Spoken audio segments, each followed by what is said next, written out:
Yo, what's up? What's up, dude?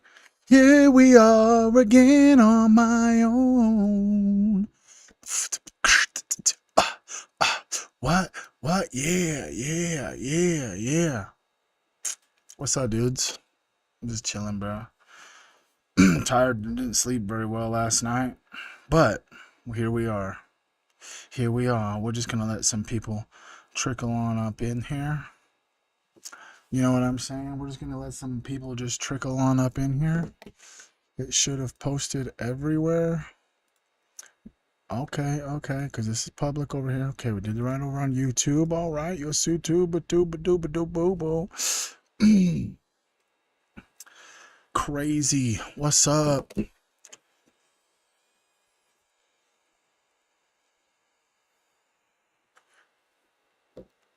I see you, Facebook. Someone's on Facebook. Someone's on Facebook, dude. Where are you at, dude?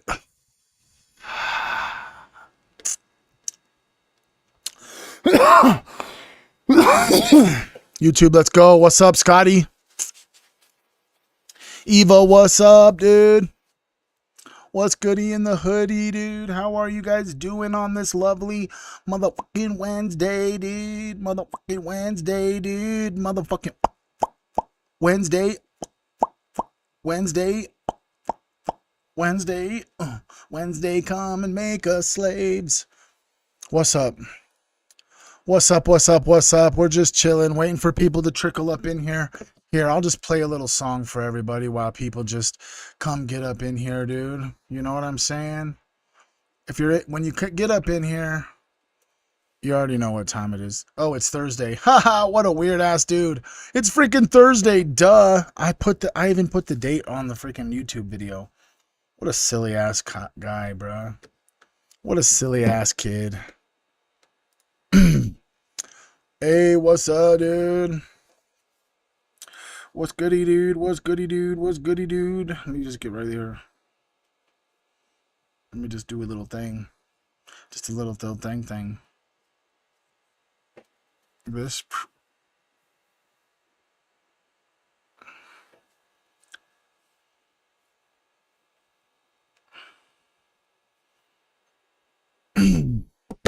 Oh, yeah, the music. It was always you. Brit Warriors Putin sung a patriotic song while selling their own cities. Hey, Orange Pig, America first? Oops. Oh boy, that was the slogan you sold. But Bibi's pulling strings and your vote is getting cold.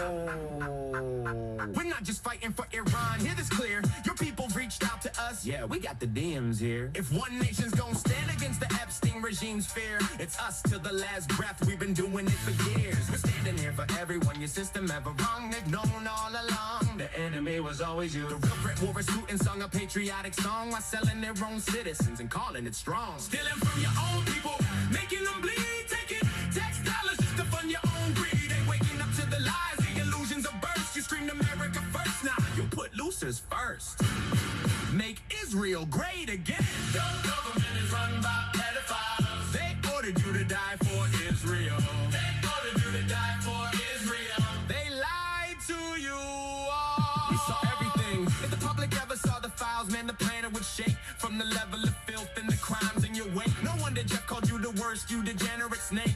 You claimed you never set foot. You went 40 plus times. You sick bastard, you cook. We stepping up to the plate. You rich, you gotta fall. You fake Christian elite, sacrificing the ball. Man, you talk real big for a man with tiny hands. Tiny hands, tiny things, tiny everything. We saw everything, and word got out, the smallness kinda expands. No wonder all those rage tweets, all those desperate rants. Overcompensating bully, always causing the scene. You said you love losers, well, look at your team. Your government is run by pedophiles. They ordered you to die for Israel. They ordered you to die for Israel. They lied to you all. What's up, dude? What's up? What's up? What's up? We got some peeps. We got some peeps. We got some peeps. 3, 3, 4, go, go, go. That's 10. Half of my life path number. Just kidding. What's up? What's up? What's up? We're in it for today. We're in for a treat today. Lots of things happen today. We're going to talk about some stuff. We're going to talk about some stuff. Are you guys ready to talk about some stuff with me? You got me for about 2 hours today. We got things happening around here over here at the Trip House. You know what I'm saying? Trippy Dippy. My little sister's upstairs actually with my mom. Actually, they haven't seen each other in quite a while. But what's up, Scotty Will? Uh, yeah, things are rolling, doing great. How are you? What's up, dude? I got my goy slop because they ordered you to die for Israel. Actually, I'm curious. Does this have a kosher sign on it? Are these kosher, bruh? I don't think so. I don't think they're kosher, bro. I don't think they're kosher, bro. What's up, Julie? What's up, Julie? Wherever you're at, bro. Wherever you're at, can you just say what's up? You know, we could just we're going to get into some pretty dark and heavy shit towards the end of the stream. So if right now we can just like start the stream off strong, start it off right. Can we possibly just all right now just think of one thing that we're grateful for? I'm going to say it out loud. You're going to type it into the chat just so we can start the energy of today's stream in the frequency of gratitude, because that's where divinity lives, right? When you just can sit for a second and just appreciate the things that are already here. I'm actually, to be honest, I'm really grateful that I was able to successfully be a mediator through my baby sister and my mother, who haven't spoken in many, many years because the past relationship they had was really toxic. And I am in a place where I have evolved and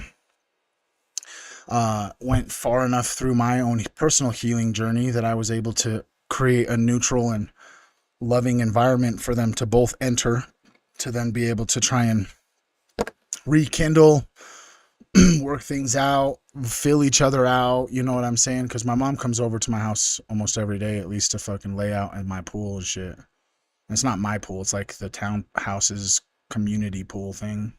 But, yeah, so I'm grateful that I'm in a position to do that today, because I don't know if I would feel very well if the tables were turned. I don't know how I would perceive the situation if I wasn't able to provide that space. You know what I'm saying? So I guess I'm only just sitting here rambling on about gratitude, hopefully convincing you to just take a few seconds, bro. It only takes a few seconds to reset the energy, right, bro? Just comment something you're grateful for in the comments. You guys ready for today's mindful message, bro? Got a pretty good one going for you. Got a pretty good of a fucking motherfucking banger, dude. Wait a second. Is that the real chat? I don't think that's the real chat, but I'm going to remove the chat for this because it's better without the chat. It's better without the chat. At least for when I clip this. You know what I'm saying? You know what I'm saying? You know what I'm saying? What's up? How's everybody doing? Philip Roberts, Robert Lewis, Julia Brown, Lilia, Eva, Eternity, Scotty Will, Pretty Ricky's in the house, Benjamin. What's up? We've got Giggles up over here. Julia Palladino's over on YouTube. What's up, YouTube? Where you guys at? What's up? What's up? What's up? Yeah, it's because my sister's here and shit. I want to say, I think I had something to do today. Oh no, it's because I'm doing a late stream tomorrow evening with my wife, bro. Maybe it will be in the day. I'm not sure. You're gonna have to keep track of my page. I'll keep you guys posted, at least in the Discord or the Facebook chat. You know what I'm saying? But I'm pretty sure Queen Trip is going to be joining up on a live stream tomorrow, so that's why I decided. I was assuming, I didn't know she didn't have to work tomorrow, so I was assuming it was going to be in the evening. So I just decided to get it in today. You know what I mean? Get down here for 2 hours or so. You know, knock out some stuff I got to get done and shit. You know what I'm saying? Just steady chiefing and still just fucking grinding. You know what I mean? You're who out there? Who out there's a midnight toker? You know what I'm saying? And just chiefs all day and still just accomplishes shit. You know, the stereotype that fucking we're just like us potheads or hippies are just like lazy bums is just like a stereotype that's just got to go, bro. You know what I'm saying? It's just got to go because I be chiefing, bro, and I be out here grinding daily, every day. You guys know what's up. Hell yeah. Hell yeah. All right, you guys ready? Are you guys ready for this? Bum, ba-dum, bum, bum, bum, bum, bum. You know they play it like sports events. Y'all ready for this?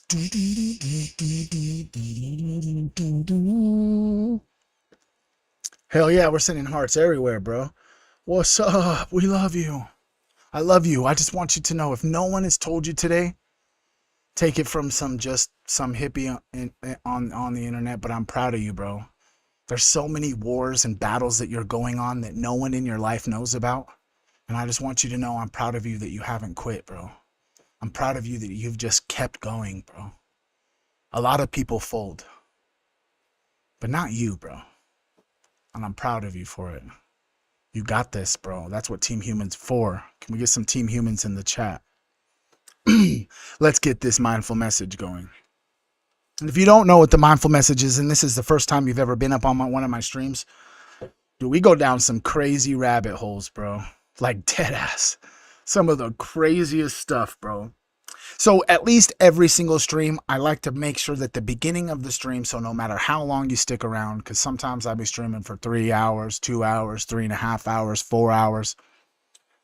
I want to make sure that for everyone who at least clicks on the video at a later time, they get the part that means the most, right? The one, something that you can leave and take with you right when you close out of the app, even if it's right after the mindful message, before we get into like the Khazarian mafia or occult symbolism or Jeffrey Epstein or whatever it may be. I want to give you something that you can take that will feed your soul.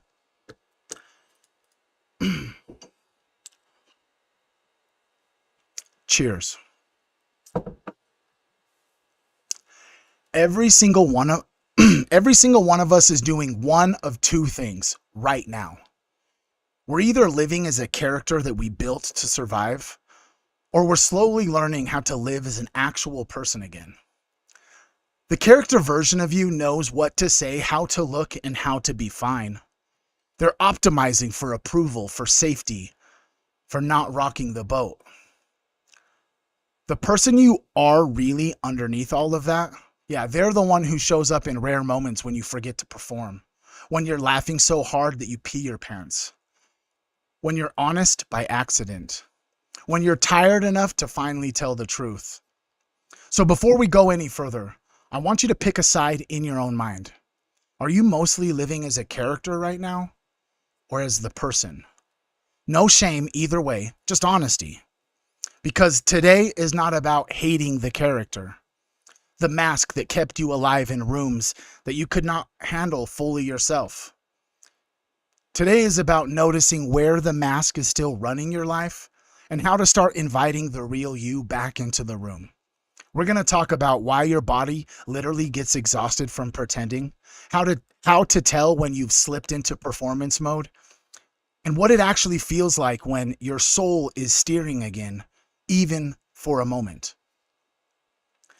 And if you're all ready to, every one of you is ready to just like log out of that character, you can just comment like the real me is logging in.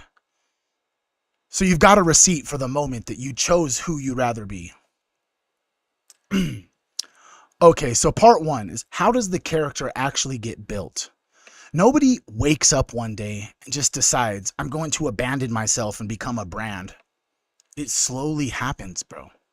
You learn which parts of you get praise and which parts of you get punished from a very young age. From a young age, you even notice which emotion made people pull closer and which ones pushed them away. And very quickly, you just started editing. A little less of this, a little more of that. Hide the anger. Turn up the charm or the charisma. Never be too much. Never be too needy. That's how the character gets born, bro. The I'm always okay character. I'm the funny one, I can't be serious character. I'm the caretaker. My needs don't count character. The character is built out of real pieces of you. It's not fake. It just maybe is incomplete. The world rewards the character. The character gets likes, promotions, invitations. People say you're so easygoing while your real self is screaming quietly in the background. So here's the real spiritual truth, homie. The character was an act of self-defense, not self-betrayal. So you can't hate it. You did what you did because you had nowhere to belong. You didn't have to hate that version of you. You don't have to hate that version of you.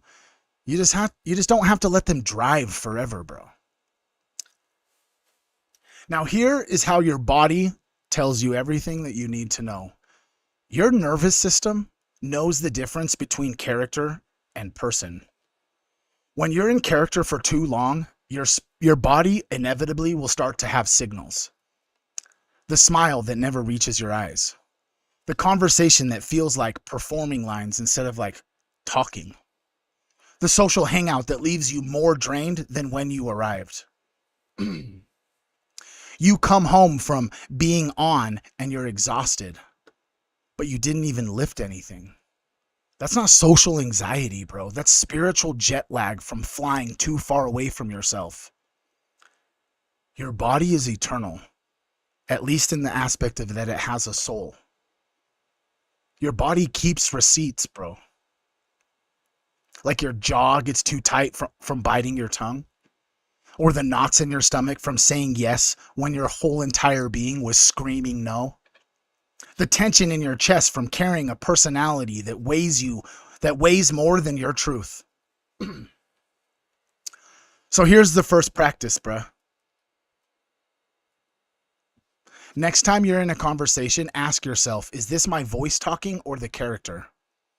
Your character talks to impress or to protect.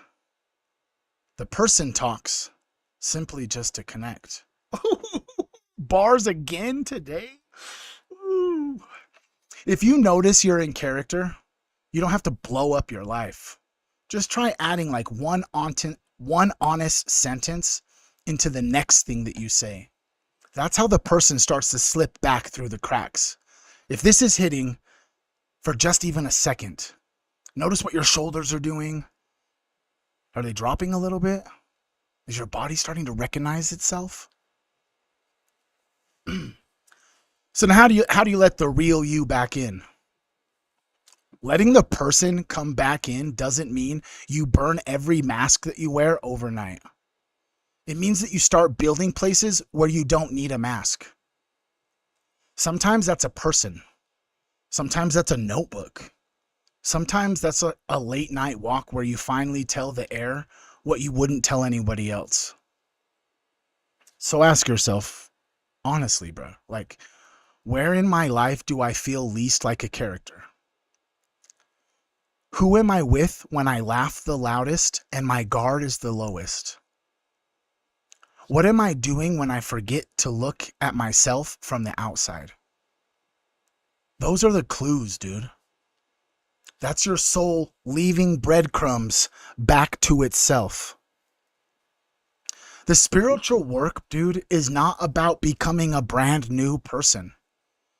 It's about remembering the one who got covered in survival strategies and expectations. You're allowed to be more than just useful. You're allowed to be more than just entertaining. You're allowed to be more than the role the people have assigned for you. And you can start small, bro. You can just say, honestly, and then say the real thing. You can say, actually, I don't like that, even when it's awkward. You can say, I'm tired of pretending that I'm okay, at least to yourself, if not yet to others. Every single time you do that, you're telling your nervous system it's safer to be me than it used to be. And your body remembers, bro. It keeps receipts. If you felt any sort of shift in how you see yourself, you could also just comment, I'm not going to wear a mask, so you can't pretend that you didn't hear what I had to say. Now, why does this matter for every single human that's listening now or will see this later? This isn't about aesthetics or like personality types, and this isn't about suffering. Most of the quiet suffering on this planet is happening because people are living their whole lives as characters who were only meant to be temporary costumes. Parents raising kids while the parent is still stuck in their own childhood role. Parents trying to love each other through layers of performance. Creators building audiences around a version of themselves they secretly resent. If you feel tired all the time and you can't explain why, if you feel lonely even if you're surrounded by people, if you feel like your life looks fine but doesn't feel like yours, you're not broken, homie. You're just underrepresenting your own existence. And that's where Team Human comes in for me. Because being Team Human, bro, is not about being against what's happening in the world. It's not about hot takes on the internet. It's not about Epstein. It's not about figuring out the secret satanic pedophilic cabal that allegedly is running the planet. It's about for being the messy, honest, complicated, sacred experience of being a real person, dude. And if you've made it to this far through the video or the live stream, that tells me something about you, homie. You care more than about a distraction.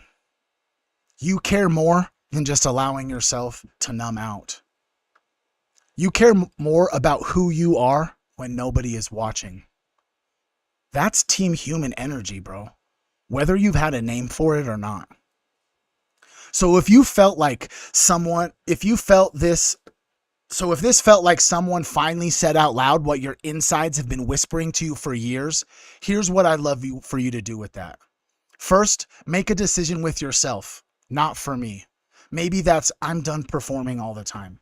Or I'm going to give the real me a little more space this week. If this video is just the moment you quietly chose that, it's already done its job, bro. Second, if you want to stay in this kind of conversation, stick around. Hit the follow button or hit the subscribe button, whatever button your platform gives you. So this isn't just like one off moment and that you actually just will disappear and get swept into the feed. You can stick around and stay close. And if you're watching this on Instagram, you should know something, bro. Every single one of my videos that is longer than 3 minutes, the app pretty much stops pushing them for people who don't already follow me. So if this actually helped you in any capacity, the only way that it really travels to someone who the algorithm or God or source or the universe decides they needed to hear this is if you share it or you repost it. You don't have to make a big announcement. You don't have to explain. You just have to quietly pass it on to the next person who is tired of living as a character and maybe only just needs to hear someone talk about it. And if you're still here, like I said, at this point in this video, just know, I see you, bro. I appreciate you so much. And I'm building everything I do on this channel for people who are exactly like you. I love you guys, for real. Peace out, dude. Hell yeah. What's up, motherfuckers? Who's energized, bro? Who's lit up? Who's up? Liddy diddy diddy doody daddy doo doo dee da. You know what I'm saying? Who's lit up, bro? Shee, boy's on fire today.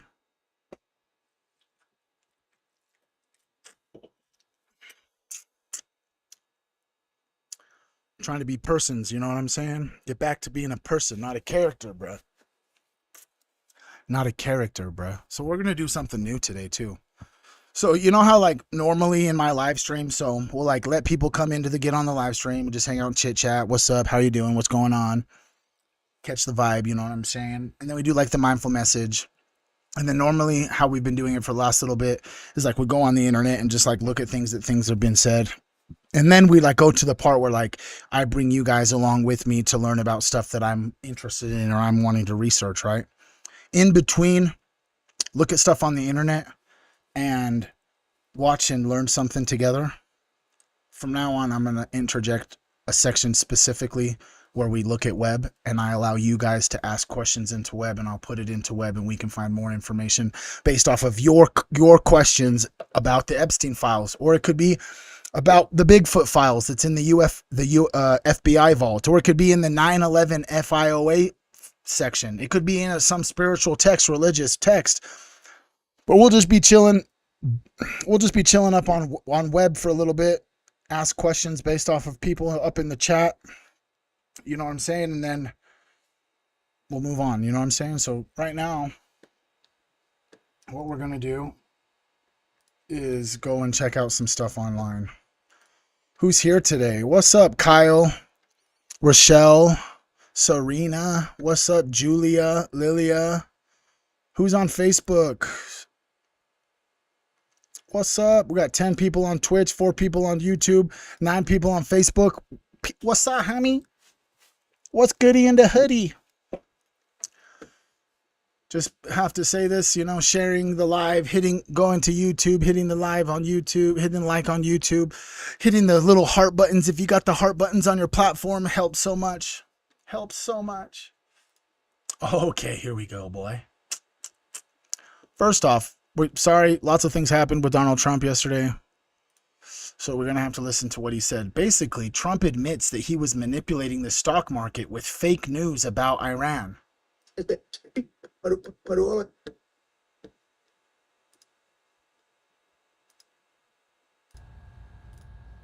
know is every time we talked about the possibility of peace, the stock market shot up like a rocket ship.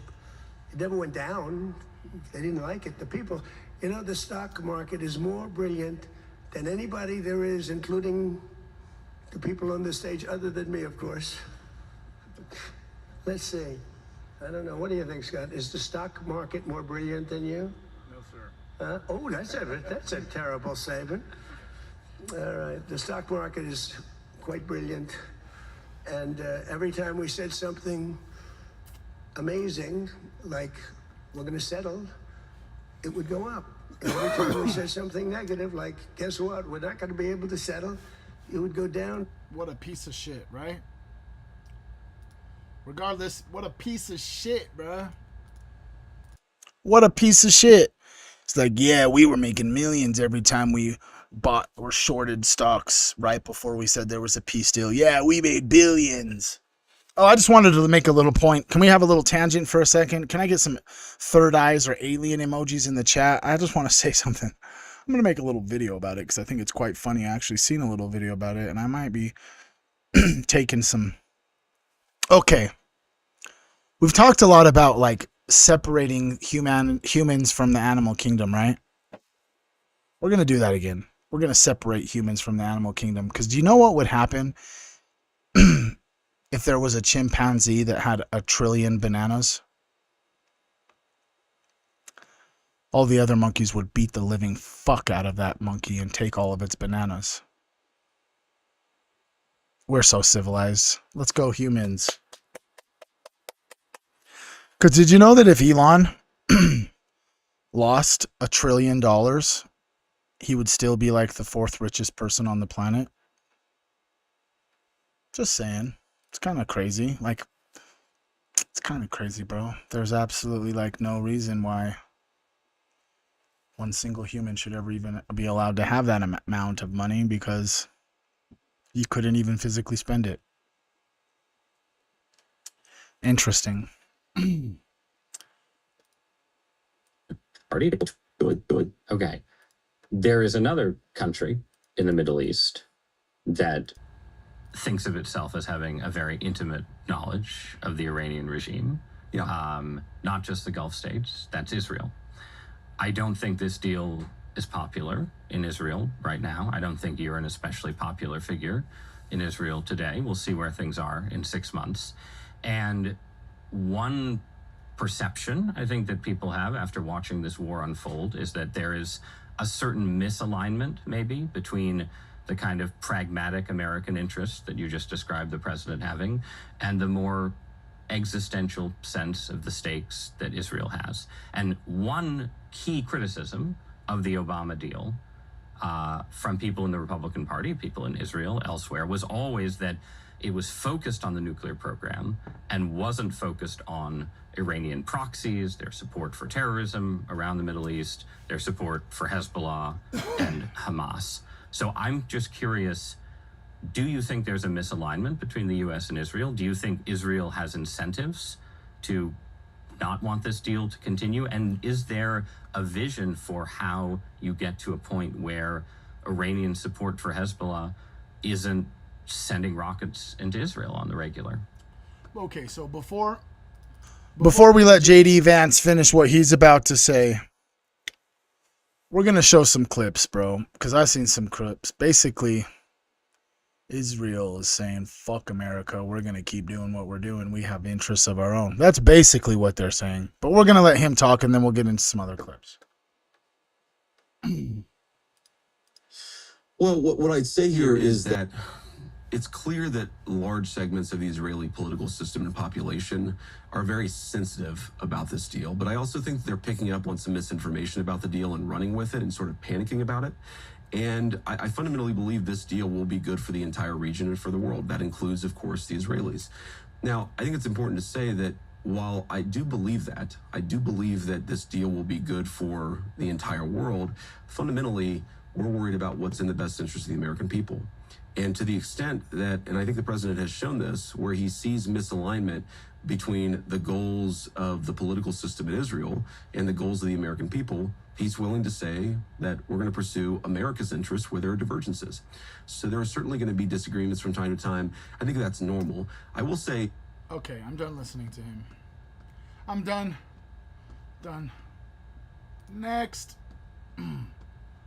Because this is what he said earlier than that. Of the conversations that I've had with him, but maybe he's saying something to somebody else that he's not saying to me. It's stations that I've had with him, but maybe he's saying something to somebody else that he's not saying to me.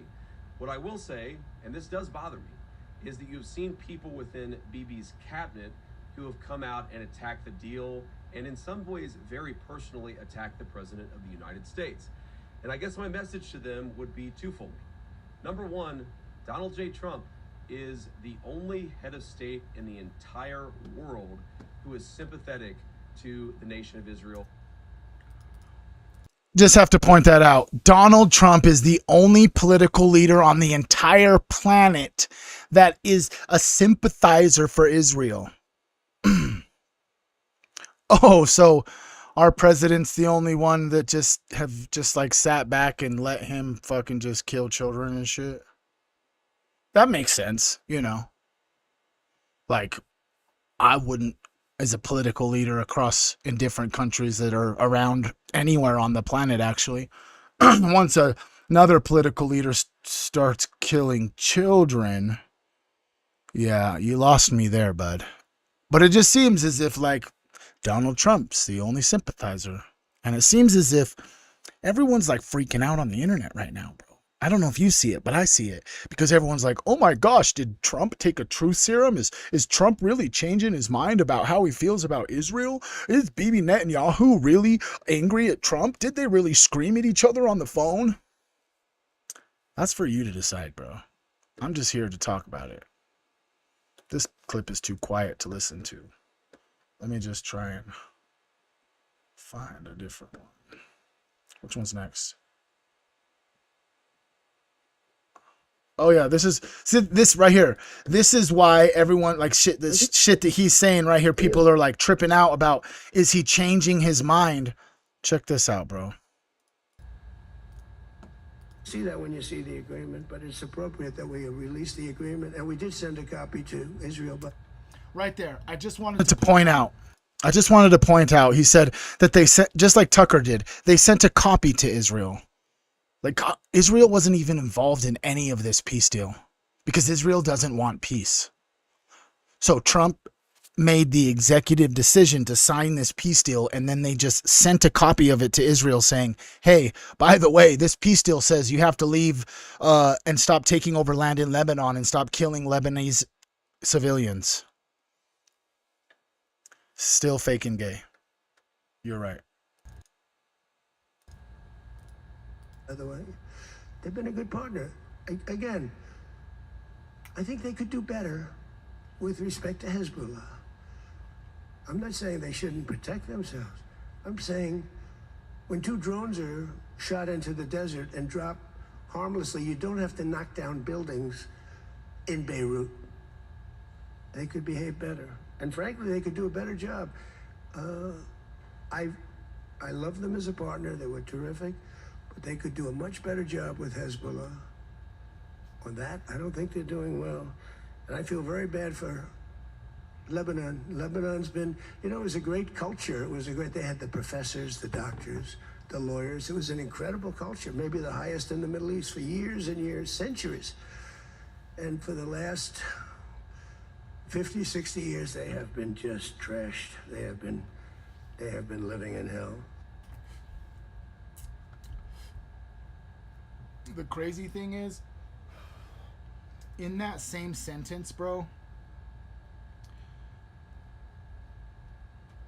Trump literally said that maybe they should just have the leader of Syria deal with Hezbollah instead of Israel. And the leader of Syria used to be a part of Al-Qaeda. I kind of probably still is. Like Al-Qaeda, the ones that supposedly were in charge of the mission to bring down the Twin Towers. So Trump is literally saying the military militia that took down the Twin Towers, they'll probably do a better job at being a little bit more civilized and a little bit more tactical about accomplishing these missions than Israel will. Bibi obviously can't do it without killing civilians. Maybe the guy that's from Al-Qaeda should do it. How crazy is that? I mean, it's true probably, but yeah. Now, check this out. In the same... This is crazy, bro. This is in the same fucking little G7 in France where he signed the deal, which is like G7 is pretty much like a Bloomberg Trilateral Commission fucking... just like World Economic Forum shit. It's like where all the world leaders get together and decide what's going to happen on planet Earth. But in the same breath, bro. In the same breath. Sorry about if there was audio issues. In the same breath, this is what Trump says, bro. This way, if it works out, I'm going to take the credit. If it doesn't work out, I'm blaming JD. You better be careful, JD. He's going to turn his plane around and get the hell out of here. Yeah, I like that idea. I think it's a good idea. He says, if the Iran deal works out, I'm going to take the credit. If it goes bad, I'm blaming JD Vance. Yeah, we just got a little glimpse, even if you were trying to be satire of the type of person you are, Donald Trump. Thank you.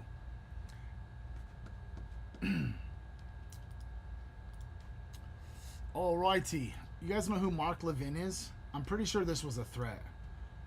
Mark Levin, yeah, it's just like an Israeli scumbag that talks on our news channels defending Israel, like pro-Zionist, you know what I mean?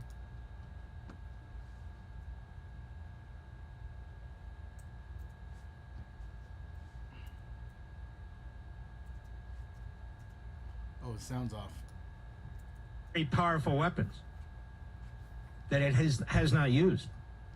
I don't know this firsthand. Just go online and read about it. It's a secret that's not so secretive. And they've had him for decades. Israel will survive. Period. I don't know. Do you think he was saying that fucking we got nukes, we're not going to lose no matter what? Okay, so this one right here. Remember how JD was saying he doesn't know how the Israelis are going to handle this and et cetera, et cetera. So this is the Israeli minister Ben Gvir. He says this is the clip is in Hebrew, so there's captions on the bottom. עם ישראל חזר לארצו, הנה השם. עם ישראל חזר לארצו כדי לחיות בביטחון, בחירות ובגאווה. אנחנו חייבים להמשיך לפעול בלבנון. אנחנו חייבים להמשיך להיות עצמאיים. אנחנו אוהבים את הנשיא טראמפ, אבל אנחנו לא מקבלים את ההסכם שהוא חתם עליו, וחייבים להמשיך בדרך שלנו. הנה השם. Okay, so if you heard what or read what he said, and then you know what he said. But if not, he basically said we must continue operating in Lebanon. We must continue to be independent. We love Trump, but we do not accept the agreement that he signed, and we must continue on our path. We cannot stop destroying houses in southern Lebanon. We cannot stop. Period. Oh yeah.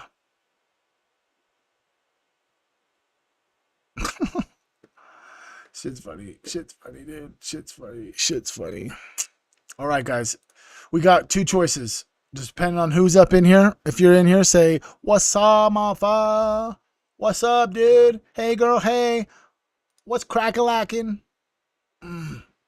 Real quick, while everybody's just commenting all that, we're going to just take a little gander over at Little St. James Place just to refresh everybody's little mind, you know what I'm saying? Of what's up.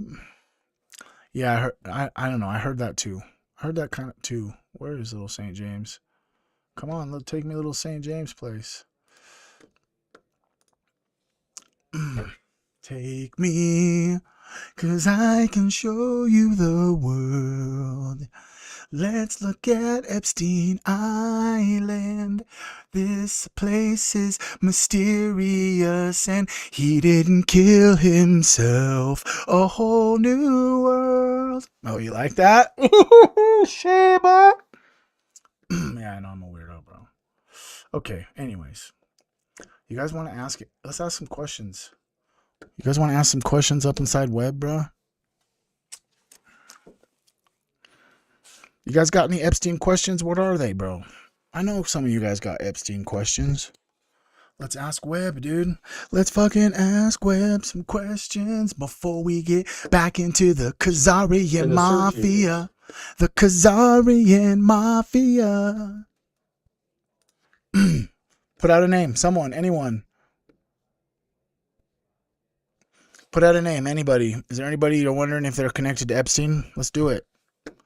You know what I'm saying? We're just going to come over here while people are just fucking just dropping stuff. Oh, ask how many times they talk about ball. That one's next. We got a whole ass fucking little file right here on Adolf Hitler, bro. With fucking hundreds and hundreds of documents, bro. Obviously, we can't really read them. Where's the summary at? I gotta ask Kevin how to put my summary back.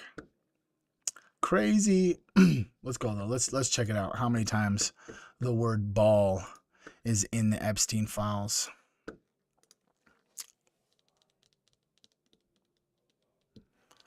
Let's go. What's up, everybody?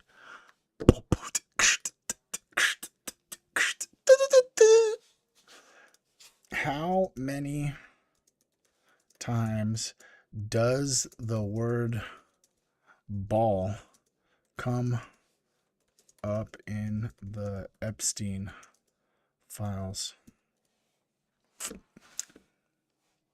Tony Zarelli, Chino Marino. Okay, we got some going. Jack Black. Okay, we could check Jack Black.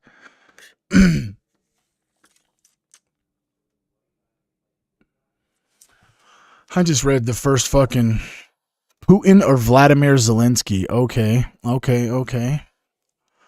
Let's just run with the ball one real fast. We'll get into some more. I got you. We're going to do this every stream. So if you don't get picked, just know it will get picked in the next few streams.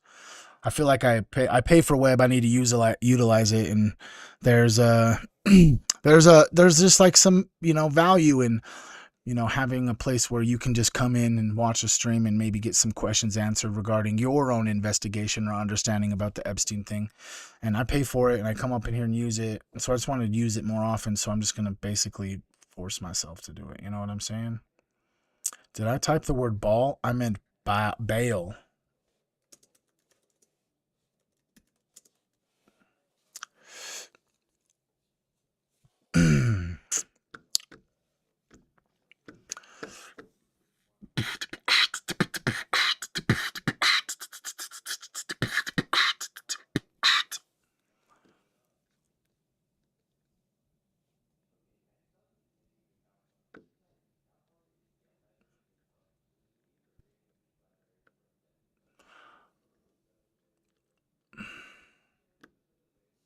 Basically, from what I'm gathering, just looking right now about bail, not really, not in that context. The word bail in the Epstein files across 1.4 million documents appears, but in most cases does not refer to the Canaanite deity or any kind of occult meaning. There's a trust agreement specifically that the trustee must remain a bail rating from Moody's. What does that mean? A bail rating? What the fuck? That might be something right there, bro.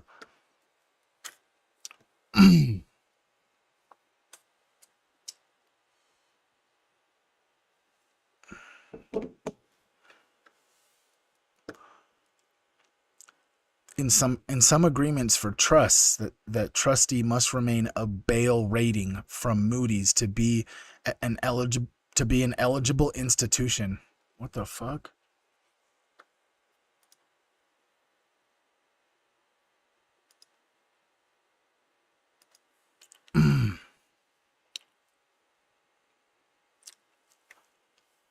Okay, so what I'm reading says trustees or trust agreements specifying that a trustee must remain a bail rating from Moody's to be an eligible institution. What does that mean?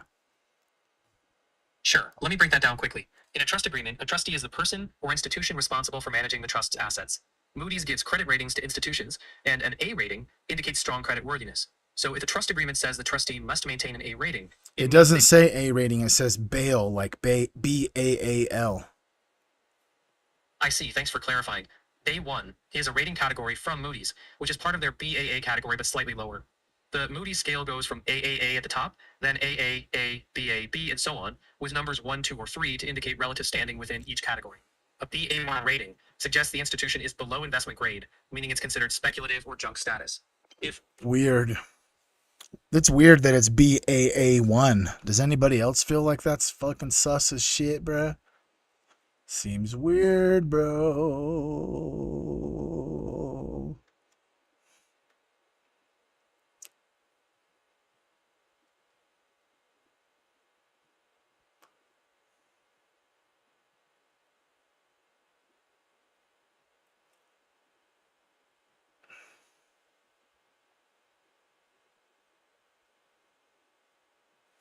Okay, so it says in one of the things that brought it up was in Jewish philanthropy. Rob Mayer Bale Baines or Benes or something. In a Jeffrey Epstein 6 Foundation press biography, his charitable giving is listed as included.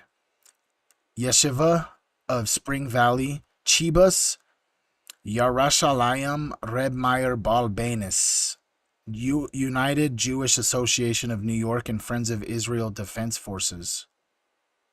Okay.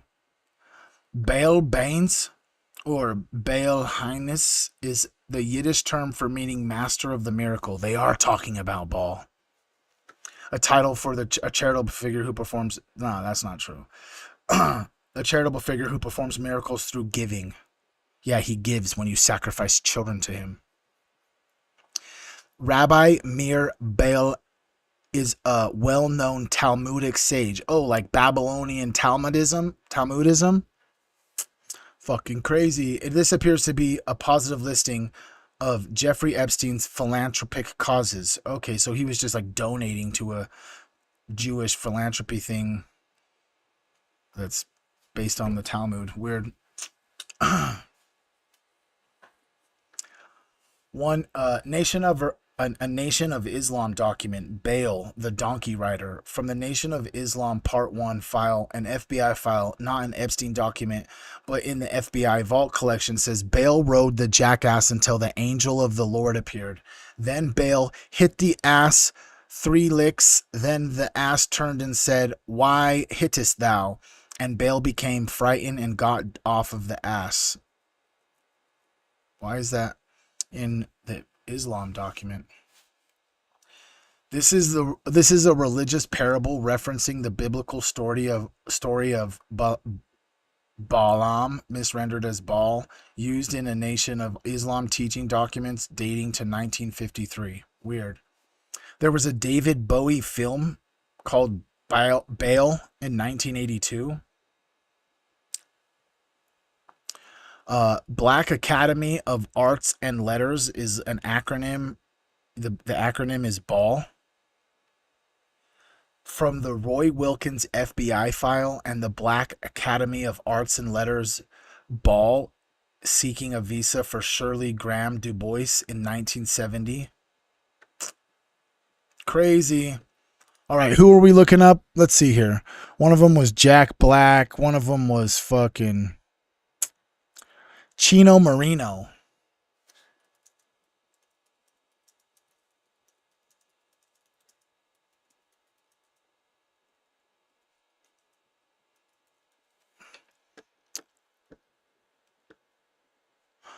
Mackinac Island.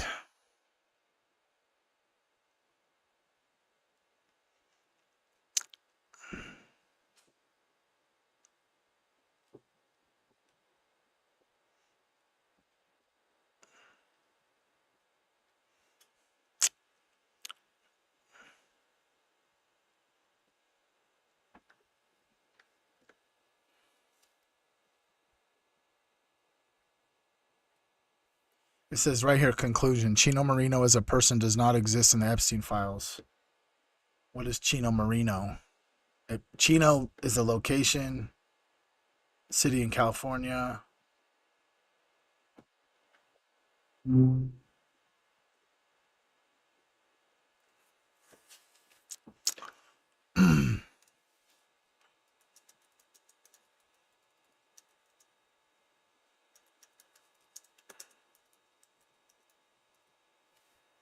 Is that how you spelled it? Mackinac?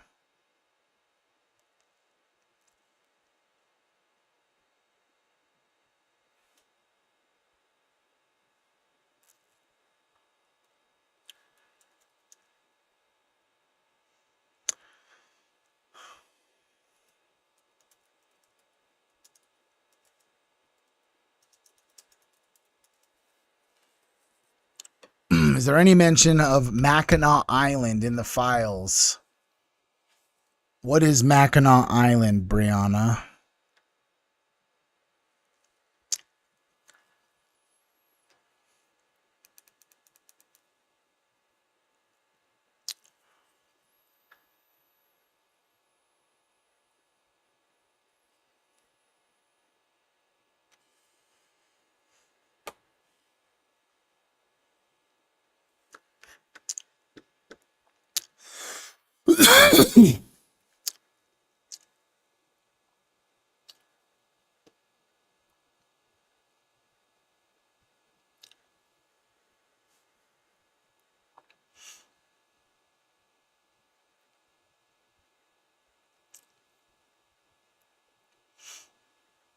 Mackinac Island?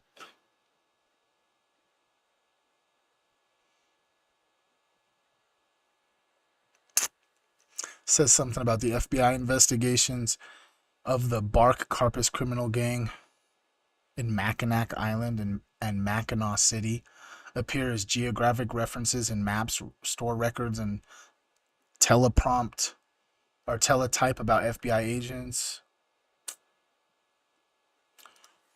What about Jack Black?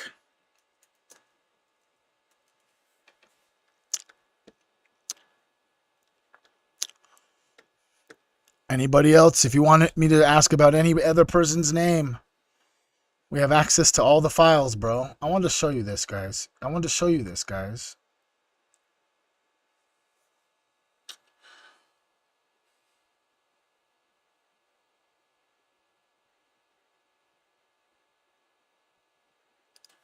Did you fucking know that there's a Bigfoot file in the FBI vault, bro? I've looked through all 22 of these documents.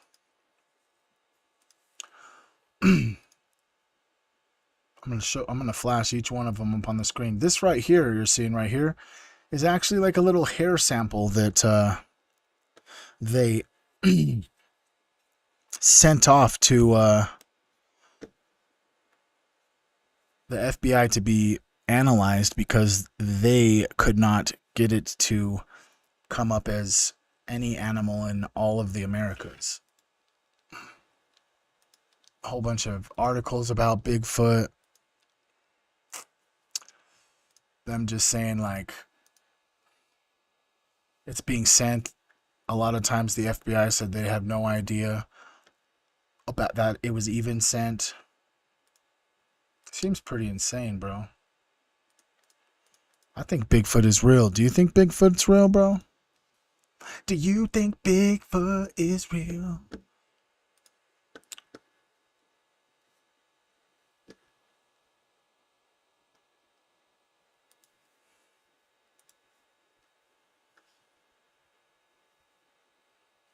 They got Black Panther up in here.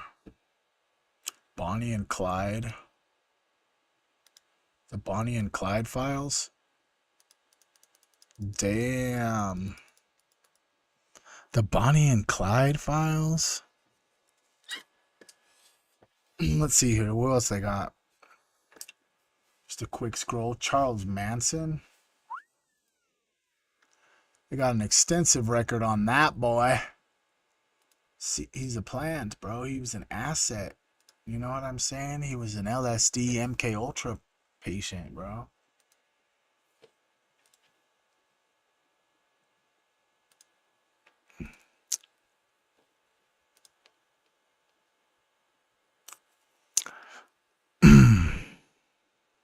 Yeah, I mean, for real, huh, Julia? If they're saying that aliens are real, bro, and you can't have an open mind enough to think that possibly Bigfoot's real, come on, bro. Come back down to planet Earth, bro. You've been smoking too much, bro.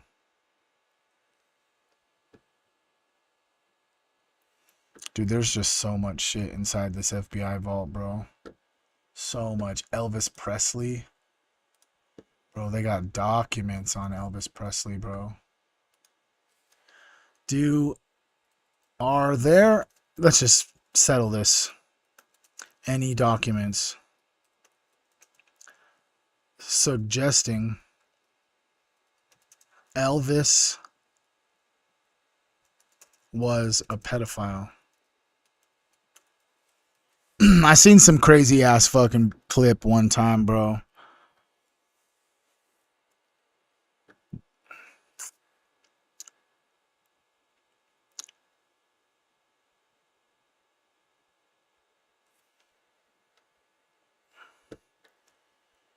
Let me see if I can find it real quick. Oh, stop. Old Elvis creepy video. Oh yeah, it's right here. Hey, little girl, I'd like to take you. Come on, I want you for my baby.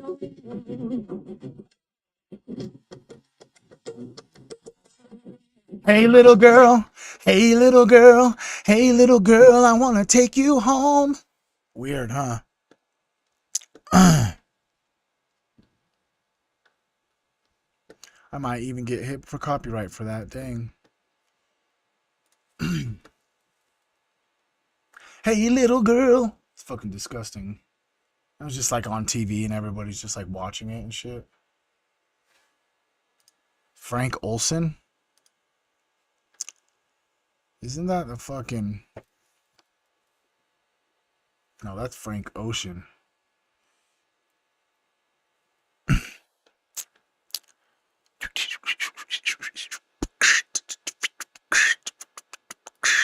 What's up, guys? How are you doing today? You guys ready to watch keep going on this Kazar stuff, bro? All right, here we go.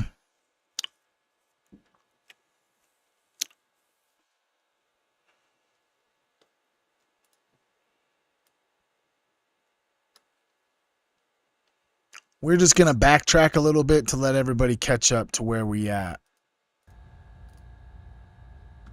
CIA was our first CIA director, and then he ran the SEC. Securities and Exchange Commission? Yes. And helped. They're stacked deep. Helped set up our whole birth certificate fraud thing. He also started the Spafford Center under a different name back in the 30s. And he died in 1975, and in 1983, this attorney bought it from Casey's law firm. It's a corporation sole. Does anybody know what a corporation sole is? It's a corporation that started so old that is grandfathered into under all laws. It's a powerful corporation. A corporation sole is owned by William Casey. Wasn't Casey murdered? I wish he was. Anyway, and he can take children out of New York City or any other county that he has one of his 17 agencies.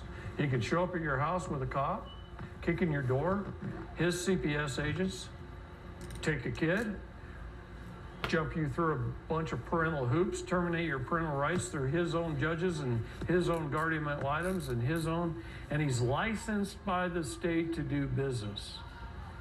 He's protected under the commerce laws. He's sanctioned by the state. When you run his name of his family services companies on Google, they come up higher than the actual state of New York's family services in the search engines. Because it's paying to have that. So if you're going to turn somebody into CPS and you Google it, good chance you turn it into a guy who set up hundreds of pedophile companies. Because they do protect each other. Now, what do you think about that? And what I want you to notice is look at the age of these people. This is a sophisticated society. This isn't a bunch of 20-year-olds and teens. Okay, if you don't know just by looking at this picture, what are we looking at right here? Let me just get a vibe check. Let me get a vibe check. Do you guys know what this image is? Do you guys know what this image is? Where it just so happens to be. I'll wait. Rattle your brain. Think real nice and good. Think real nice and good. Nope, it's not that, Julia.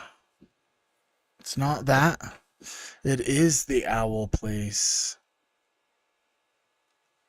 It is Bohemian Grove. That are going to dance around an owl in the middle of a Sonoma County. These are adults. Look at how they're dressed. They're wearing suits and ties. Look at and then look at the face of the gentleman on the left there. Smug. They're giving you a smug look. Look at the third guy from the front, sitting in the chair. Look at the way he's looking at the camera. It's a smug look. Same with the guy next to him. There's even a guy smiling back there. You see, these people know, in other words, they know what they're doing. It's my contention, I'm not going to spend a long time on this, but it's my contention that the KM attempted to bring in Hollywood into the presidency using Ronald Reagan. Now, I don't know how deep Ronald Reagan was into this. I think a lot of...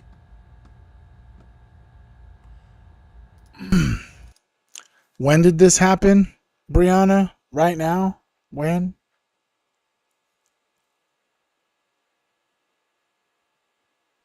Oh, you've had them show up. I thought for right now. I was like, holy shit. I was like, wait, this happened right now, dude? Holy shit.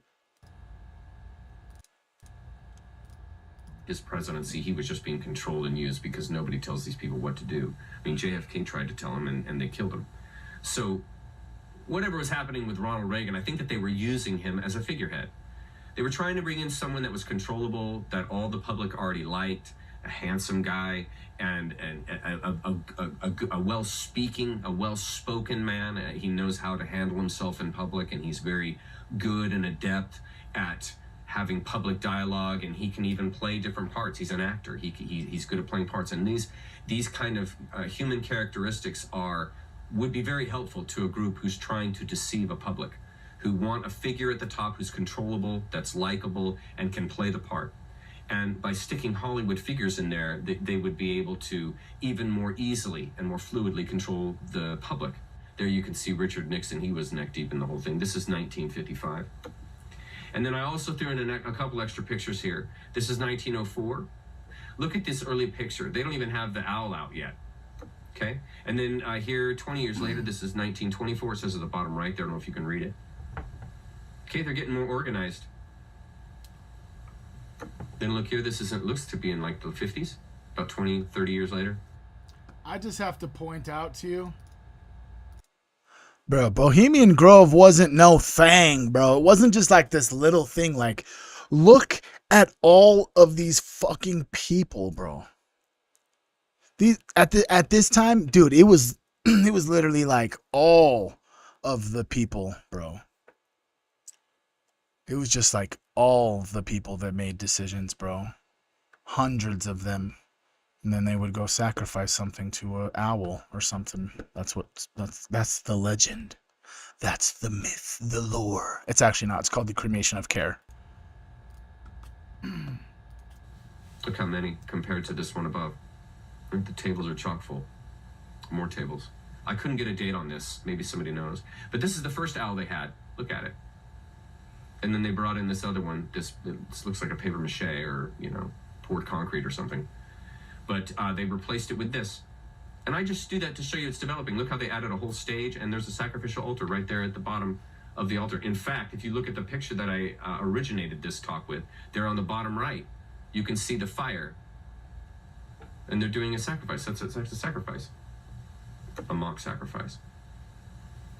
Mock.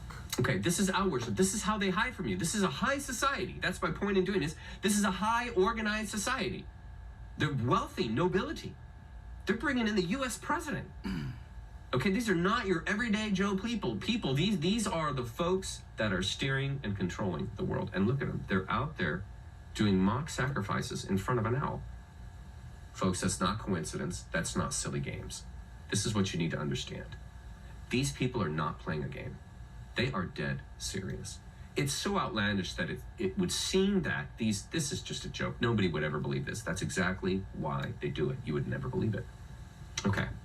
In order to fool the Confederacy of Nations led by Russia that were watching Khazaria, the Khazarian king melded these Luciferian black magic practices with Judaism and created a secret satanic hybrid religion known as Babylonian Talmudism.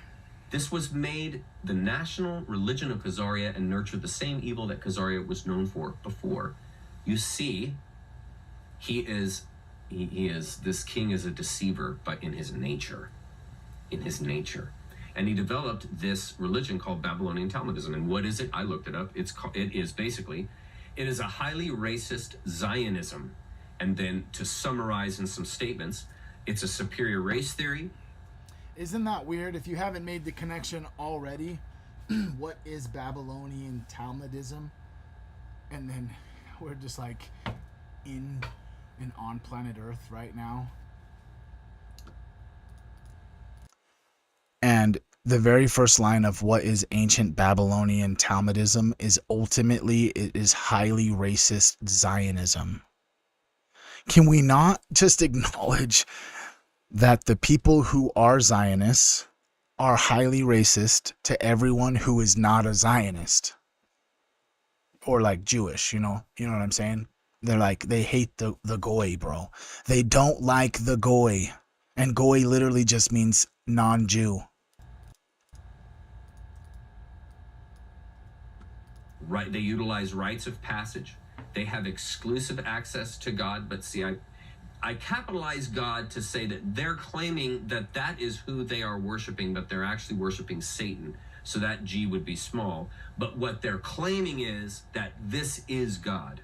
That's their claiming. So they have exclusive access to this God because of their blood sacrifices, because of their giving themselves to this God completely and doing evil against the hated Goy, which is us. That's what the Talmud people, the Babylonian Talmudism folk, we are the Goy.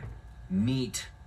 We are the meat and cattle. We are their asset to use and destroy and slaughter as they wish. Okay, that's this religion. That's this Talmudism, this Babylonian Talmudism. Blood sacrifice oriented, meaning that they actually carry that out. Calendar dates obsessed. They're obsessed with their yearly rituals. If you look at the satanic calendar, there are literally festivals, holidays, all kinds of celebrations every single month, are critical celebrations to it. These are people who are oriented to the cosmic time frame, and we're going to get into that when we get to the Saturnalia and Saturn worship. But they are highly oriented to the cosmic time frames, and so they are obsessed with calendar dates and with annual traditions. They're highly tribal. Again, that comes out of the Canaanite stuff. Absolute in opinion and secure in belief system.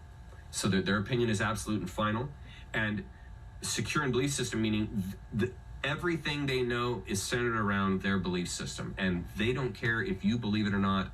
This is the system of belief that they subscribe to, you see. Their god is Lucifer, a being composed of pure evil. Okay, we're going to get more and more into this as we keep going, because that's going to tie right into Saturn worship. Sadly, the Khazarians continued their evil ways, robbing and murdering those from surrounding countries who traveled through Khazaria. Khazarian robbers often attempted to assume their identities after they murdered these visitors and became masters of disguises and false identities, a practice they have continued even to this very day, along with their child sacrifice occult ceremonies, which are actually ancient Baal worship. And we know that, and we've been talking about that. No need to walk into that. We got a lot still to cover. Okay, so in our timeline here, somewhere between around 965, right around in there, to 1200, Russia moves in and obliterates Khazaria, and you're going to see what happened. Here we go. The Russians lead a group of nations surrounding Khazaria and invaded in order to stop the Khazarian crimes against their people, which include kidnapping their young children and infants for their blood sacrifice ceremonies to Baal. The Khazarian king and his inner court of criminals and murderers come to be known as the Khazarian Mafia by neighboring countries.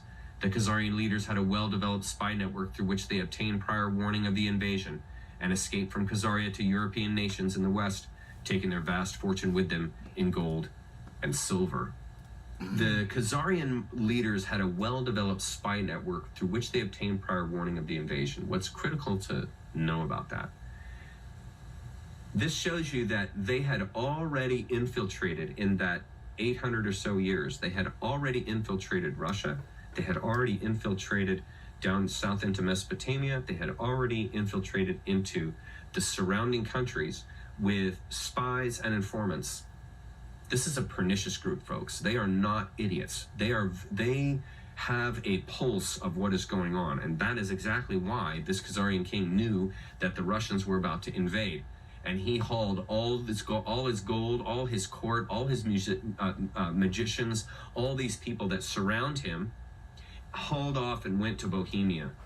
And we're gonna see that here in my little chart. Now we've got the artwork from.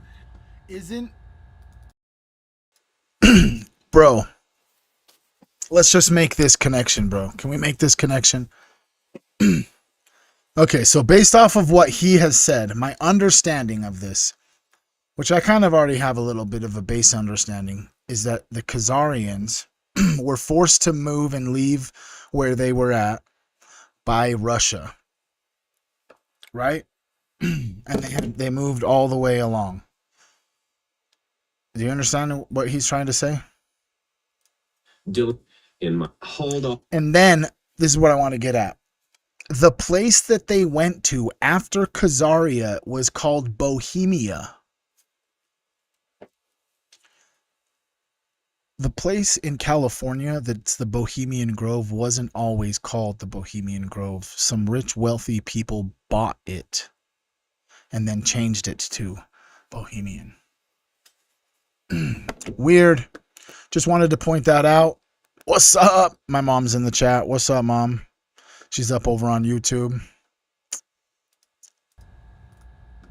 Often went to Bohemia, and we're gonna see that here in my little chart. Now we've got the artwork from Dylan Monroe, and we see here I got a little red line. The Khazarians went to Bavaria, and if we look at this map here, you can see the first initial go that the Khazarian king did was to leave Khazaria, and he escaped to Bohemia, which is ancient Austria. That's Austria. And if we look at our timeline here, 1280, so this is right in the middle of the Dark Ages.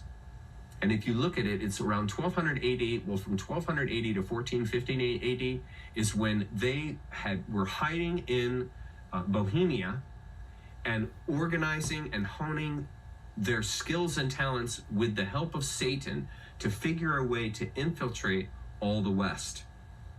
The Khazarian king and his court mafia plotted eternal revenge against the Russians and the surrounding nations that invaded Khazaria and drove them from power. They laid low and regrouped while assuming new identities. In secret, they continued their satanic child blood and sacrifice rituals, and trusted Baal to give them the whole world and all its riches, as they claimed he had promised them, as long as they kept bleeding out and sacrificing children and infants to him obviously being Satan, the black sun, Lucifer. We can see there, this little map I made here. They move into Germany, conquer that, take over that royalty there, on into France, and then down into Spain. They took over all these royal families.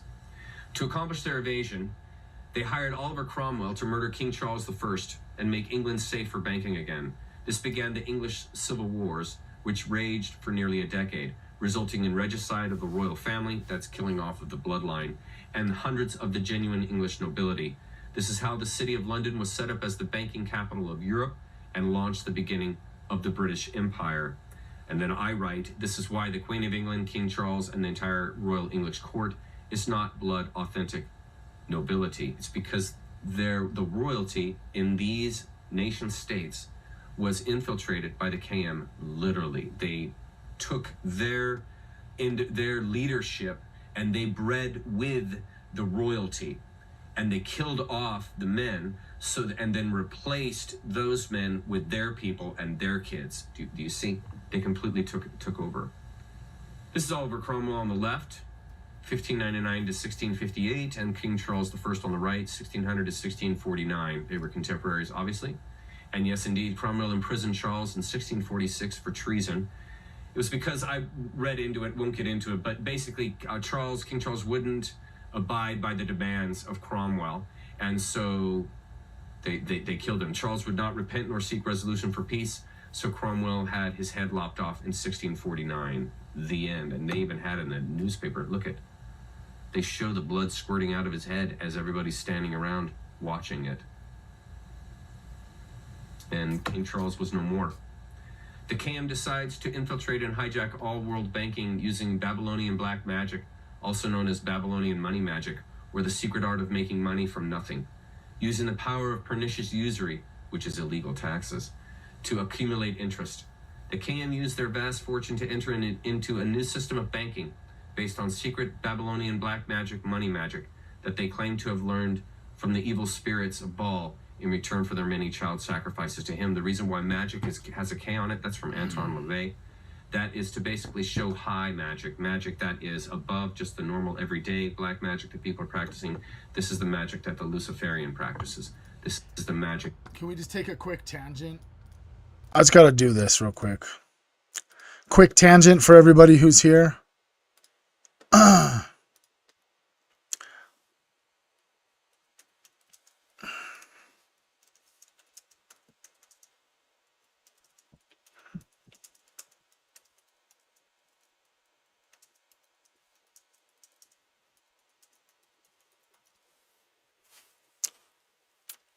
Who's still here? Where are you at? Where are you watching from?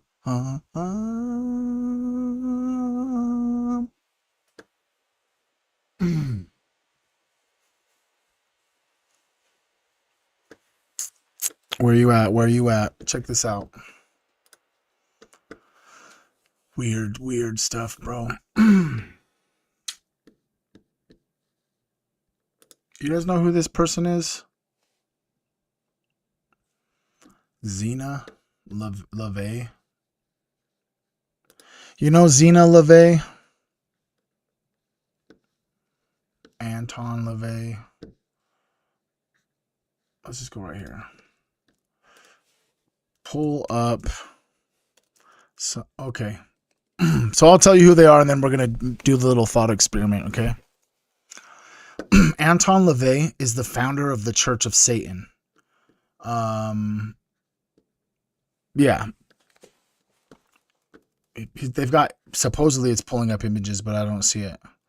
But yeah, Anton LaVey is the founder of the Church of Satan.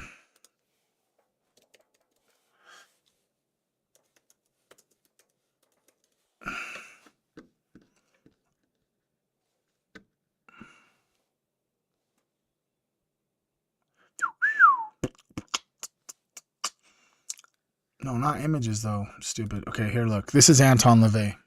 He's not even there. What the hell? Perplexity, you've let me down. You've let me down. Just who is he?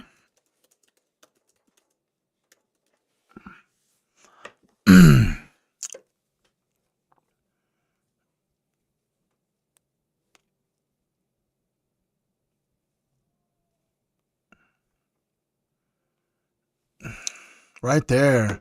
Old Anton. His basic bio is that he was an American author, an occult showman, and the founder of the Church of Satan and what's now called Levian Satanism.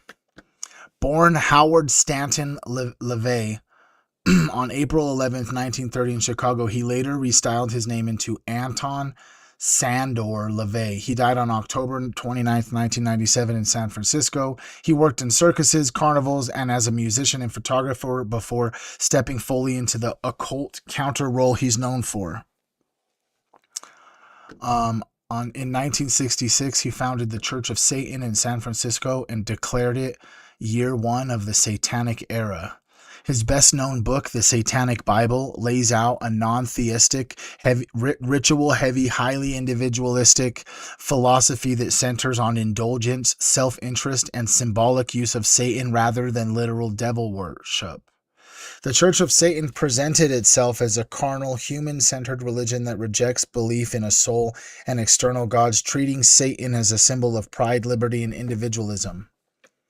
So we can pull up these images, right? Like this one right here. Okay. Just remember this one.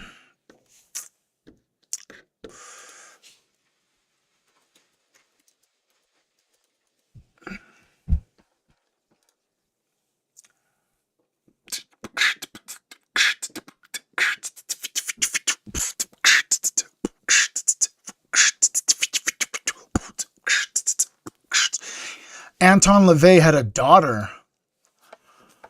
Her name was Xena. If you believe in cloning, then you might actually be seeing two images that look like Taylor Swift. They almost look identical to Taylor Swift. If you're one of those people that's on the cloning conspiracy train, it just looks too coincidental that the daughter of the person who started the Church of Satan looks just like Taylor Swift, right? Now let me pull up this. Now we've made this connection. I've got the Anton LaVey. Okay, I've got the Anton LaVey. Let me just pull up a new one.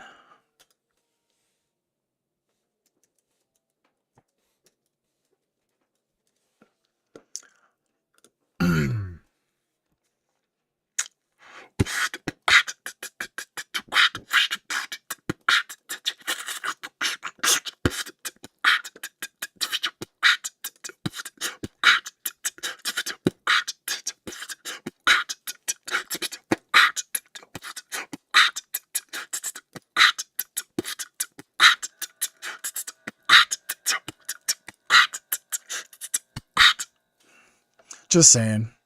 They look alike, bro. They look awfully alike.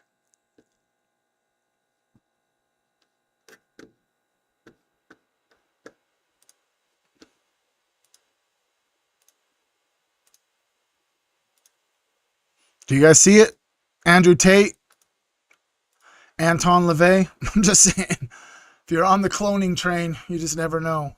He was talking about Anton LaVey over on here on fucking this Khazarian mafia. Andrew Tate. Weird.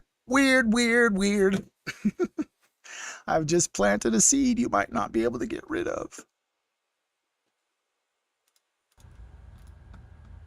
That the elite and royalty practice, and so it's denoted with a K to signify it.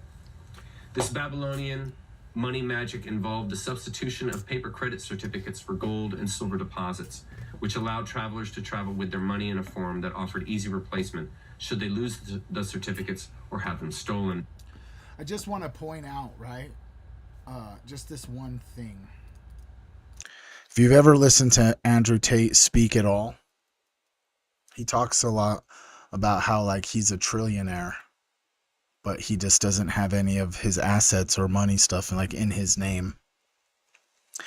I mean, if you were a Satan worshiper, you definitely think that if you were sacrificing or doing things to appease your God in return for materialistic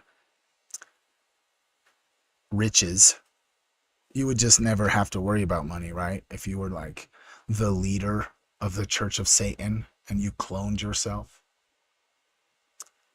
Or that's how it works, you know what I'm saying? Or your soul came back, and or whatever, you know what I'm saying? It's kind of trippy to really think about.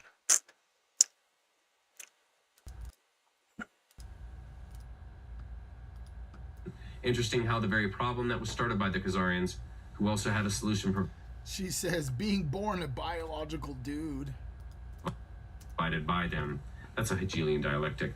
Okay, what they were doing when they killed off, to go back to get when they were killing off King Charles, they're taking over the banking system. This is 1649. Okay, and they're going to use pernicious usury, just like they're still doing to this day, to begin to tax the citizens, to begin to steal money from people. Okay, they did this through what's called a Hegelian dialectic.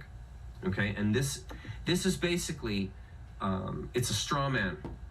And what you have is you have a thesis, an antithesis, and a synthesis, and these support an agenda and carry out that agenda. Okay, so what Khazaria wanted was a way of taxing people that would force them to give them money, even though they weren't going to do anything good with that money. They still wanted to be able to tax these people. So what they use is a dialogue, is a conniving, deceitful dialogue to trick people into doing what you want, into them doing what you want. And so in this case here, we have a problem, a thesis, create a victim with opposed problems. So the way they're going to tax people is they're going to create a problem. They're going to create a victim. In other words, if you don't pay us taxes, we won't be able to bring in military forces to protect you.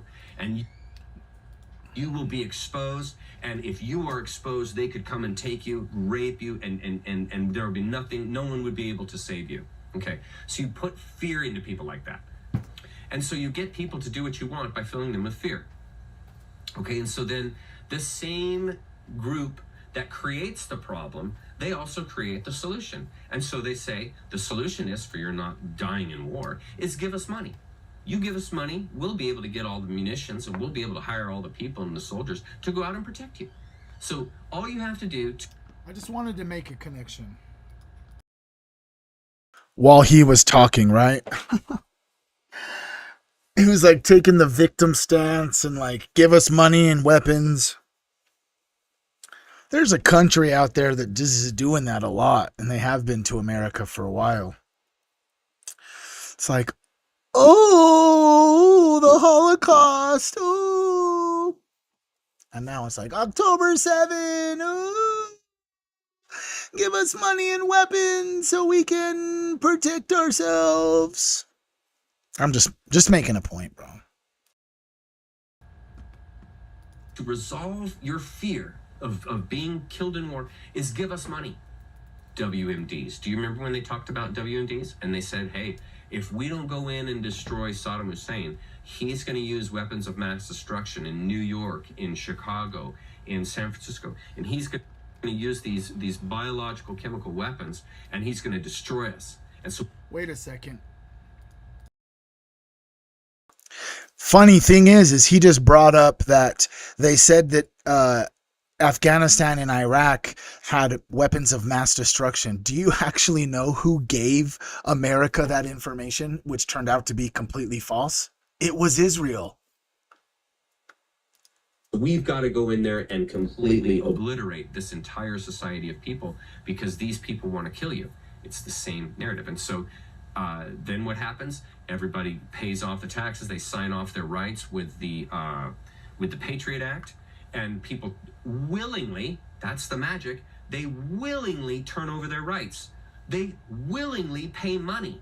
They willingly vote for these warmongers. You see, and it's all through fear. Another one was COVID. If you don't get this elixir that we have made injected into your body, You saw it. You saw what they're doing. You're gonna die. They call it a long, dark winter. You're gonna be sick. All you people that don't get this, you're all gonna die. You're gonna be ill. You're gonna be spreading your germs to everybody else, and you're gonna be a nuisance to society. You should be banned from society. You're a terrible person. You see, and that's how you coerce people with fear to go out and have a injection that hasn't even been tested.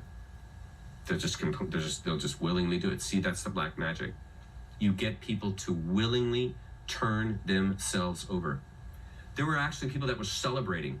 They're celebrating turning themselves over to a science that was completely, well, they said it was untested, but they knew exactly what it was going to do. The same thing with... What the fuck? Holy shit, bro. Can you...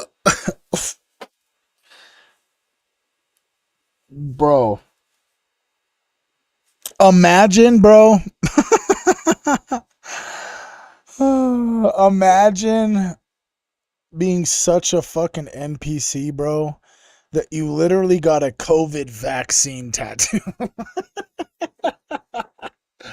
Ooh, that's just a little bit too far, bro. That's just... Ooh, shit. That's just a little too much for me, but like, holy fuck, you are a robot. You're just like a fucking human of a shell. 6 feet apart.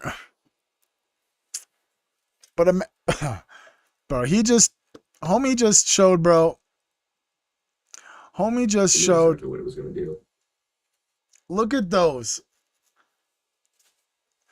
This chick, or I'm guessing maybe it's a dude, I don't know. This dude has like the COVID virus with a Band-Aid over it and the date he got his Johnson & Johnson COVID shot.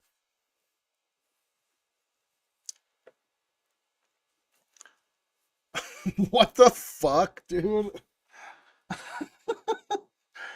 Holy fuck, I thought I'd seen it all. I'd never seen these before.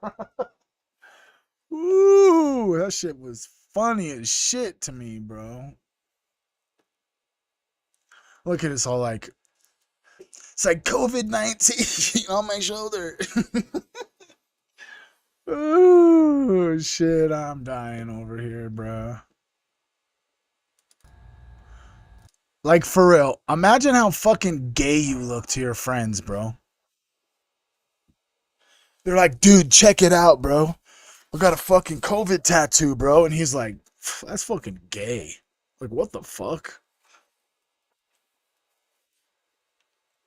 At least that's what I'd say to my homies. Like, wow, dude, you're fucking dumb, homie. At that point, I can't say, I mean, I don't really have a lot of friends. So I don't really know. But I would assume that, if they were my friend, I would have been like, what the fuck are you doing, bro? Don't you remember, bro? The government never actually has ever even given a fuck about your health unless you're in prison, dude. Why in the fuck? You think the government gives a shit about you, bro?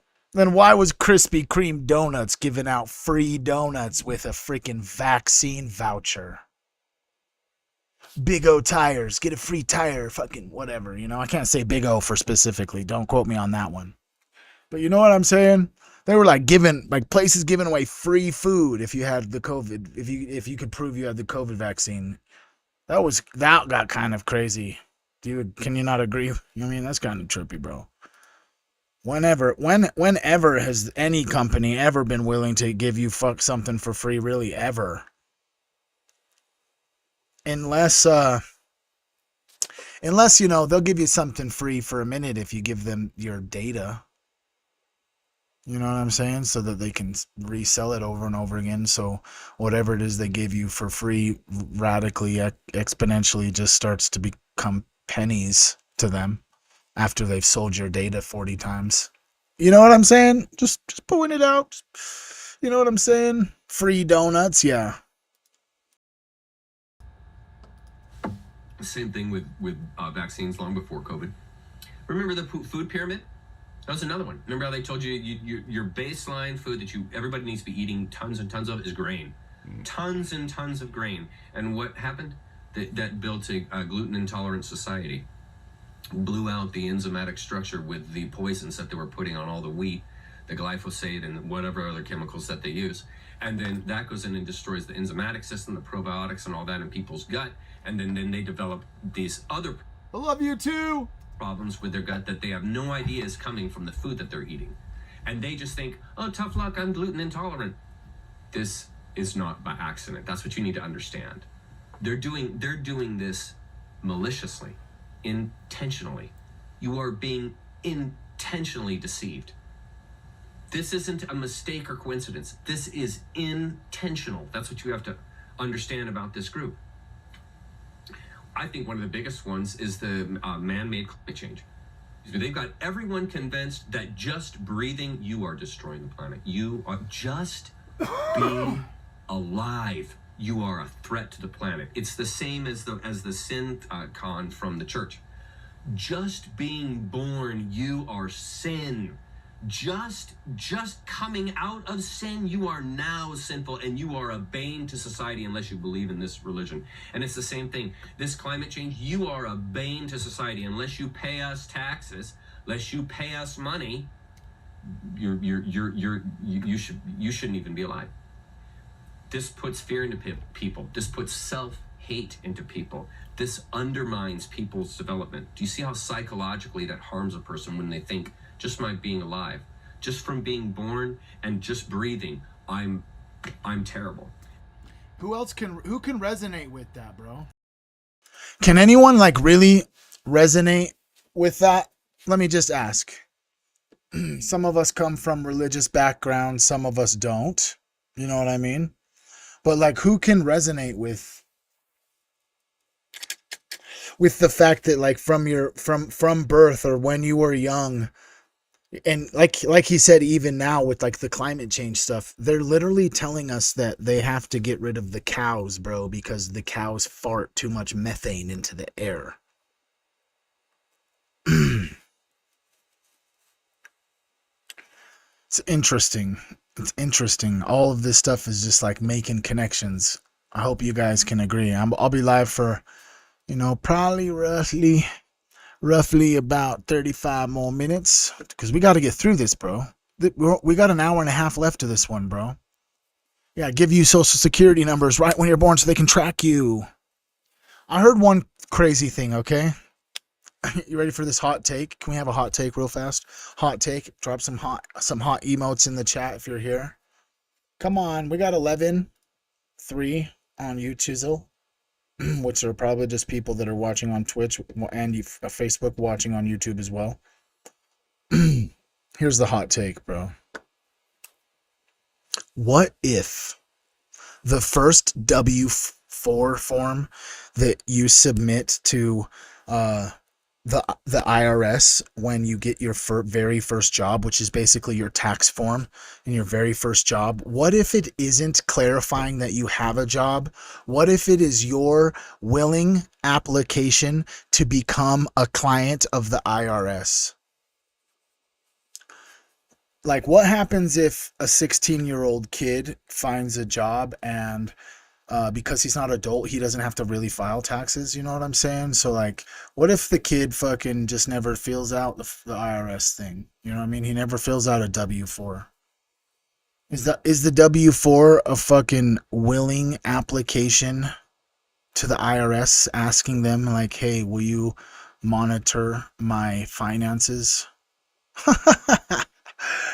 Crazy. It's a conspiracy, I believe, but I have no way to prove it.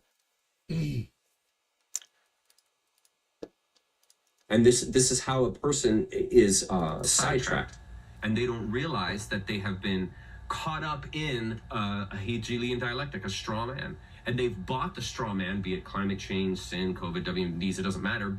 They've bought it, and once you've bought it, you then will shape your life around it. And this is how this Khazarian mafia operates.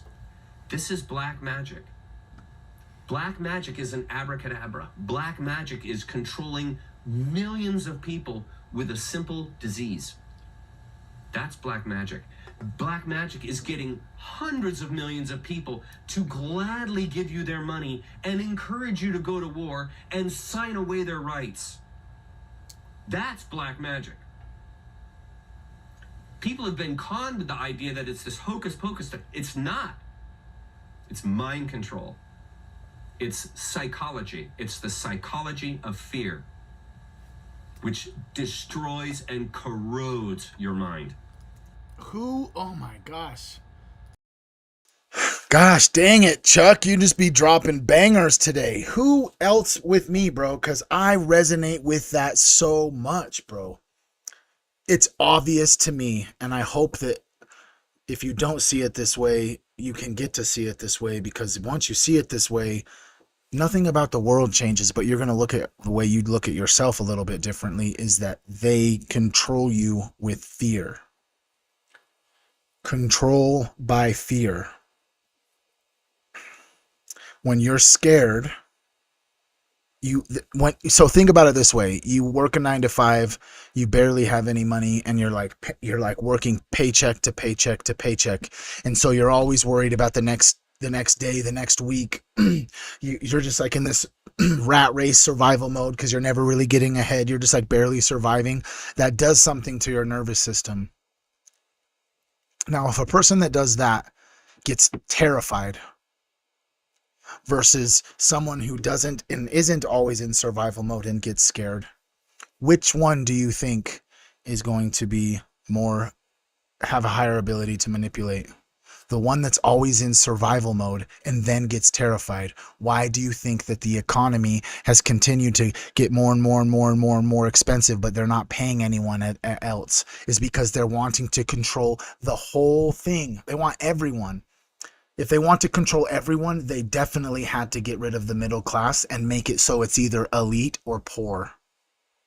I mean, granted, there's a lot of people who are, more and more every day that are in the million and above, but that's how you do it, is you have to make it so the people who once was like it was like, okay, they could save a little bit of money, they could kind of get ahead. Their progress was a little bit slower because they weren't making as much as the person that's making a ton, But if they can keep you in survival mode, you're way much more easier to manipulate and to control, and to like energetically manipulate your thoughts about yourself and how you feel about the world. And do you have confidence? Do you love yourself? Are you going to self-exit?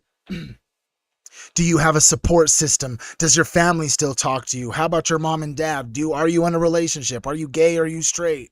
Are you black? Are you white? Are you American? Are you Russian? Are you a Muslim? Are you a Jew? Or you know what I mean? It's all of these things making you separate your identity. Because if you don't know, that's like the last wall that you have to break down. The last wall you have to break down is your identity, bro. The identity that was fed to you the second you took your first breath by a bunch of other humans who are going to decide who you are, what your name is, what they're going to call you. They just label you American. They just label you, you know what I'm saying? Oh, your name is Jason. You're American. You're now Christian. You're now Muslim. You're now Jewish. You're now atheist. No, don't do that. And then the kid gets scared and they don't want to get in that energy. So every single, like I've said in the mindful message today, bro, like it's editing all the way around, bro. That's how the character is built. Because we are survivors. Humans are survivors at a neurological level. You have been building and building and building on feeling like you can survive, trying to get out of the survival mode. You know what I'm saying? You heard me? You heard me. And how they do it is with fear. Right? You think about potentially the propaganda during this war, how they've been able to keep the masses subdued is by continuously saying that Iran has a nuke. Why would we care if Iran has a nuke? Oh, because a nuke could literally end America if they could get it here. And millions of immigrants came into our country and potentially have like little sleeper cells all across the country that could potentially and allegedly just be called to like blow the city up. You know what I'm saying? There are no nukes, but that's how they get people feared. And then it's like the immigrants, they're terrorists. They're here to do bad stuff. They're all here to do bad stuff. And these guys might have a nuke. You know what I'm saying? Fear not. There's no reason to be fearful as long as you are aligned. Like by definition, as long as you are aligned, there is no fear. This is why I started this lecture with, it's so important to conquer your fears. And you don't conquer your fears by praying them away. You don't conquer your fears by wishing them away. You don't conquer your fears by asking someone to save you. You conquer your fears through knowledge. You conquer your fears by learning, oh, that's why they promoted WMDs. That's why they promoted vaccines. That's why they promoted the food pyramid. That's why they promoted man-made change. That's why they made me a sinner. Whoopsie! Thank you, thank you. Now you know why. You will conquer your fear of those things by knowing why and how they came about. And then all of a sudden, it's like, whoa, wait a minute. That changes perspective completely. You see, this is how you free yourself. This is literally how you free yourself. Eventually, the Khazarian king and his small surrounding court infiltrated Germany with a group that chose the name the Bauers of Germany. Bauer means farmer in German, to represent them and carry on their ball-powered system of evil. The Bauers of the What's up, Lacey? Red Shield, which represented their secret blood-based child sacrifices, changed their name to Rothschild, also known as Child of the Rock or Satan. The Bauer surname... Wait a second.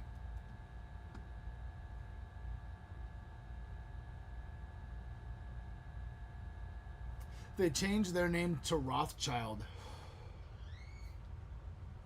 Did you hear that? Child of the Rock or Satan? That's insane, bro. Name genetically traces back. The Bauers of the Red Shield, which represented their secret blood-based child sacrifices, changed their name to Rothschild, also known as Child of the Rock or Satan. The Bauer surname genetically traces back to Austria and Bavaria. Remember how I mentioned earlier the Khazarians went into Bohemia? Bavaria, Austria? There you go. We have their name traced right back to Bavaria, Bohemia. And that ties directly to Khazaria, which ties directly, follow, to the Amalekites, which ties directly to Noah, Esau, all that stuff. You see? Are you following it now? You following it? Yes, we are following it. Are you following it? If so, say, hell yeah. On it now? Okay, so time to do a deep dive. I found this at the top right there. You see that address? That's where I found this. The occult history of the Rothschild family crest. The family crest has a red shield and a hexagram. Did you know that the Star of David... Dang, that's kind of crazy. Did you... The Star of David is literally on the Rothschild family crest? What the fuck? Let's read this, motherfucker.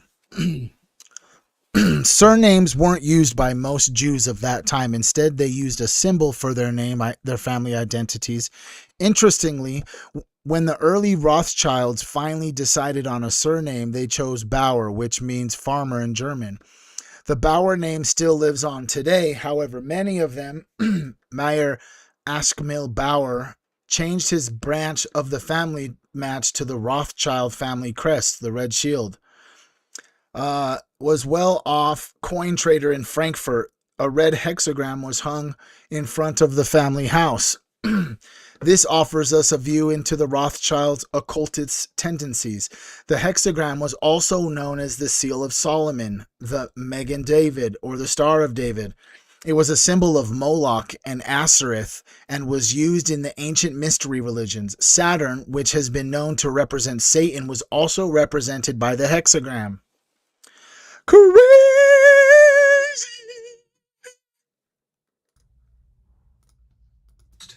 The family crest has a red shield and a hexagram. Did you know that the Star of David is a hexagram? It's a 6-pointed star. We're going to get into that. I've underlined the critical elements. The Rothschild family crest, this red shield. The hexagram is also known as the Seal of Solomon, the Magen David, or the Star of David. It was a symbol of Moloch and Ashtoreth. Saturn, which has been known to represent Satan, was also represented by the hexagram. And you're going to say to yourself, now, why would Satan be associated with the hexagram? I'm going to tell you why. Interesting to note, there under Rothschild family crest occultism, Rome was first called Saturnia, the city of Saturn. What the hell? Brianna. Their name was Bauer too?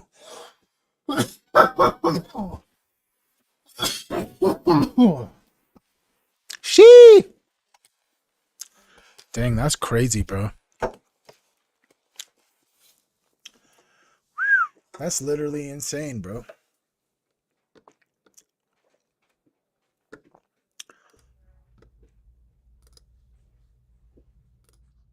And if we look at our little map here, look there, right next to the Roman Empire, you see cult of Saturn. Okay, the synagogue of Satan. Who is that? That's the Babylonian Talmudists that are underneath Judea, the Ashkenazi Jews. That's why that says synagogue of Satan. It's because these are Babylonian magicians who are practicing Satanism underneath the guise of being Jews, Ashkenazi Jews. And then across from that, we have the cult of Saturn, the Roman Empire. This comes out of Amun-Ra and the pharaohs. We just don't have time to get into it. Saturn is the black sun. This is the critical thing you need to know. Saturn is the black sun, and the symbolism of the black sun ties directly into the... Brianna, we are glad that you're here, player.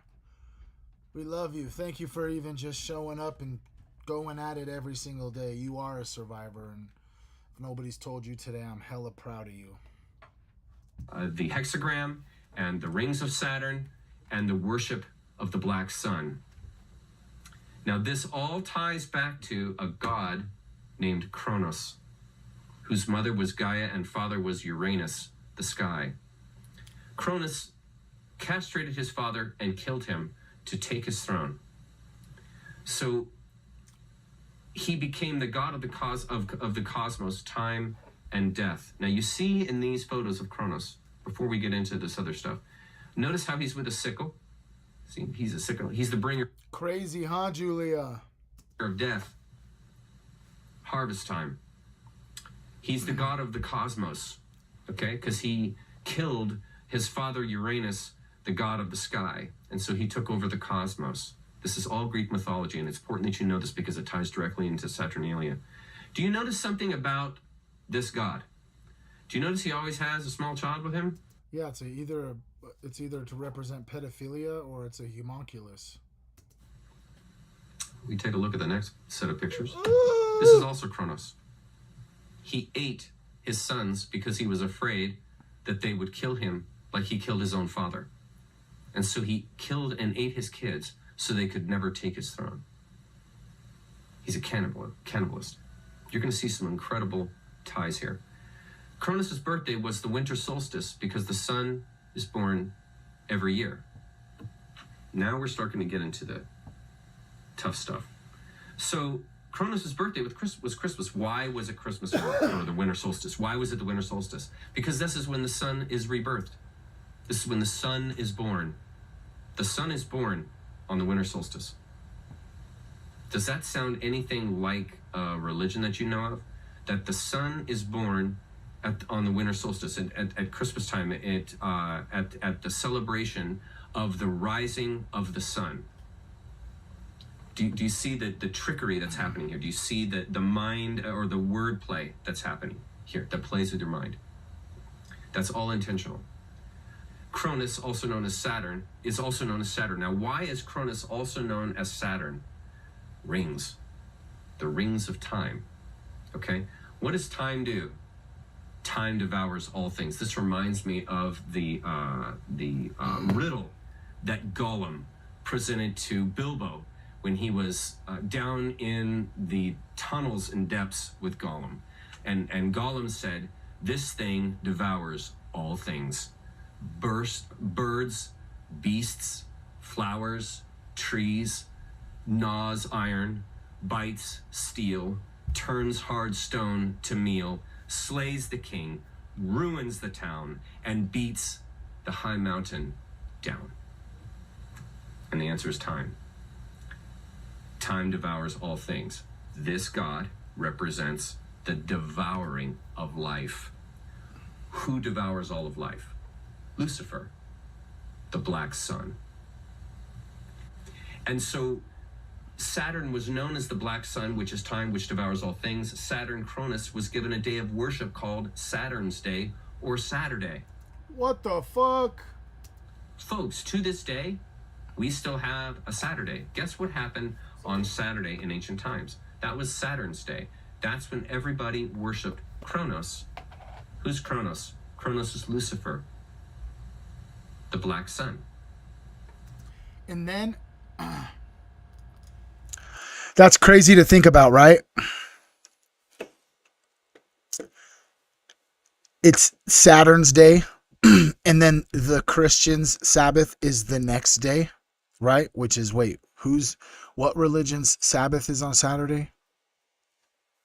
Oh man, I think that's the Jewish religion. Anyways, Sunday's the Christian religion is their day of rest. And it's almost because like every single week they needed to like bring God potentially back onto the energetic planet. You know what I'm saying? It's like Satan worship, and then like the next morning they're all in church praising Jesus and stuff because the frequency on the planet needed to be cleansed because they didn't want the Satan energy to get too strong. I don't know. Just saying. Just a thought experiment. Why does a hexagram represent Saturn? Well, maybe because there's a hexagon on top of Saturn. Did you know that?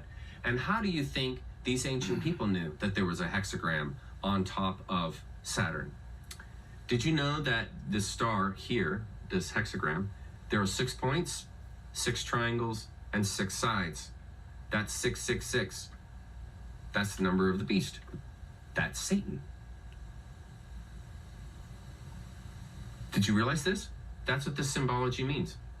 That's who they're worshiping. This ties you in, okay? Saturn was known and worshipped as the black sun, the god of the cosmos, the god of time, the god of death. Time devours all things. Lucifer eats all life. Lucifer, god of the earth. What we think we understand, where we came from, what we think we're doing, the more you begin to see we've been lied to. We've been lied to by every institution. What makes you think for 1 minute that the religious institution is the only one that's never been touched? You can bet your bottom dollar that the religious institutions of this world are at the bottom of the dirt.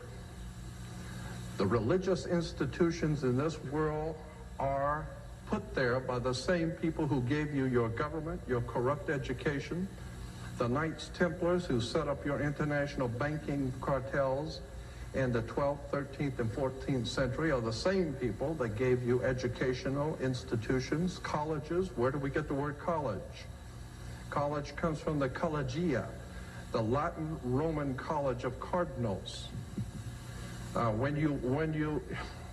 I mean, I could go on for hours, just give you examples. I mean, when you graduate, you come out with a square mortarboard, a black square mortarboard. What's all that about?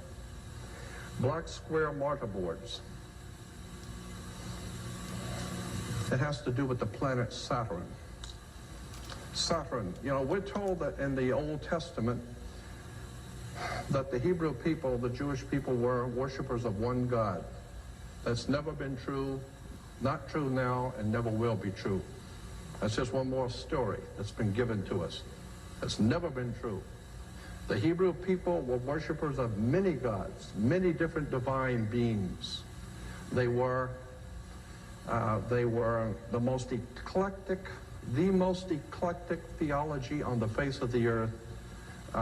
Next to modern day Christianity is Judaism. Eclectic meaning it has collected from all over the world concepts and ideas and put it together and called it today Judaism. Judaism today is the most eclectic religion on the face of the earth. Virtually nothing of what it teaches is true. Virtually nothing of its supposedly background is true. And consequently, the world is filled with violence, bloodshed, or disorder. Good people are dying. There are children who are starving. Our world is in trouble. And people are calling out to God for protection. People are calling out to God to help our nation, and never realizing for one moment that the divine presence in the universe not listening. Why? Because you have your own concepts of whatever you think is true, whatever you believe to be true, but you have never confronted the real truth. The real truth is that the people who are in power, who put this system together, have been in power for thousands of years. This has been going on from day one.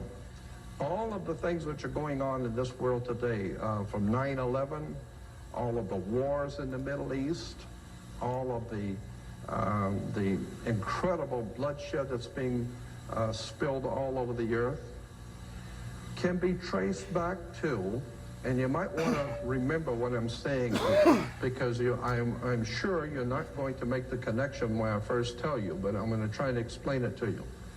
The things which are happening today, the people who are in power in this country, the great generals from around the world who are planning wars and violence and bloodshed, all of this stuff can be traced back to the planet Saturn.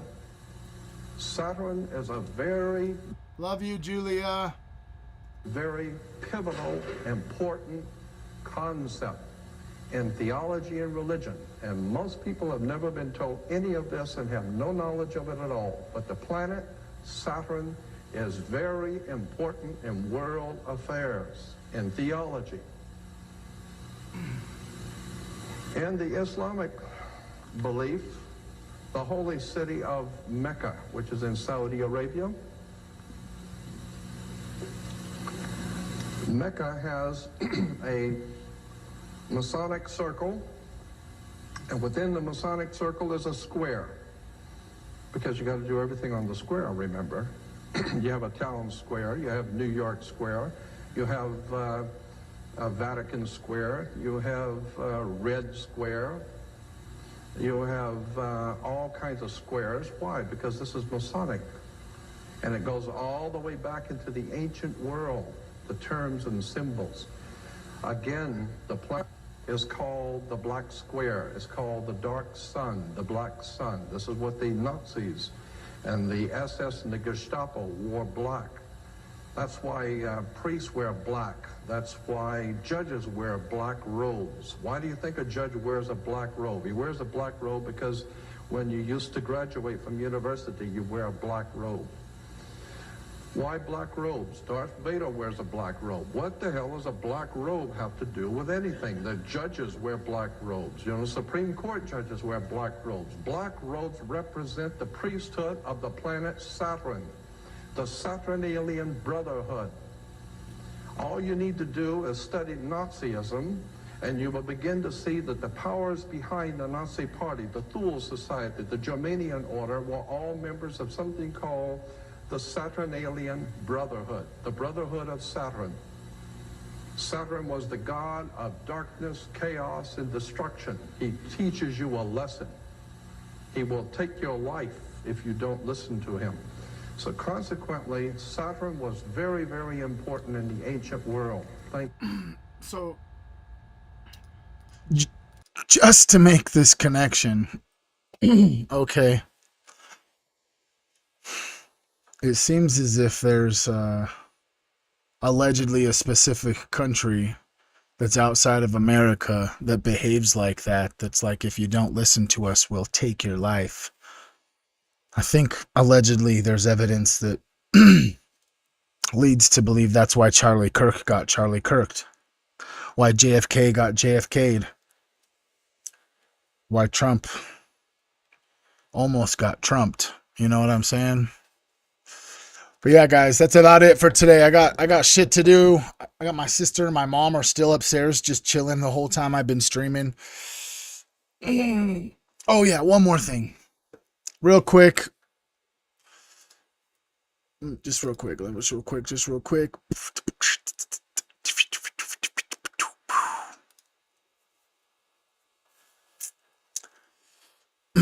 Julia, your merch is out.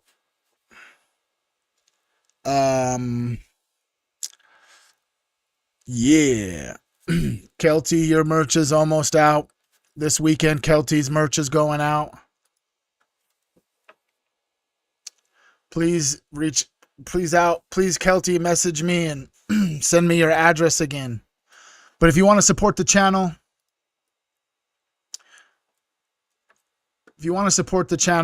tripoverdrip.shop. That's the best way to support the channel, really. Besides just being here. You could just never even purchase merch. But if you want to help support the channel and get yourself some Trip Over Drip merch, this is the best way to do it.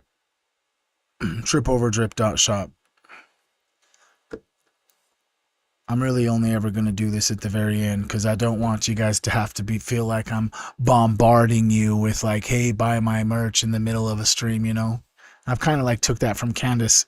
Candace Owens actually waits until the very, very end, bro.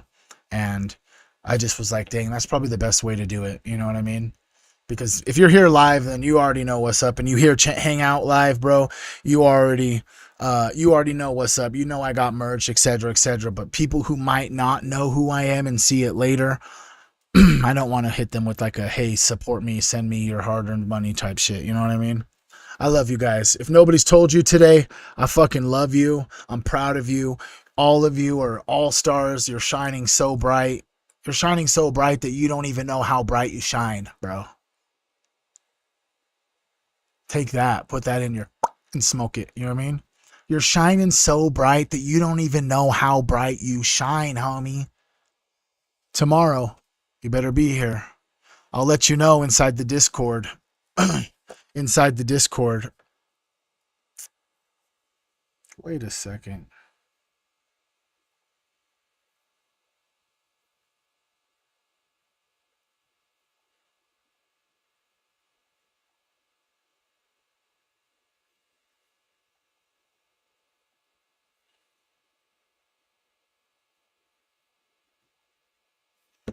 Peace out, guys. I love you.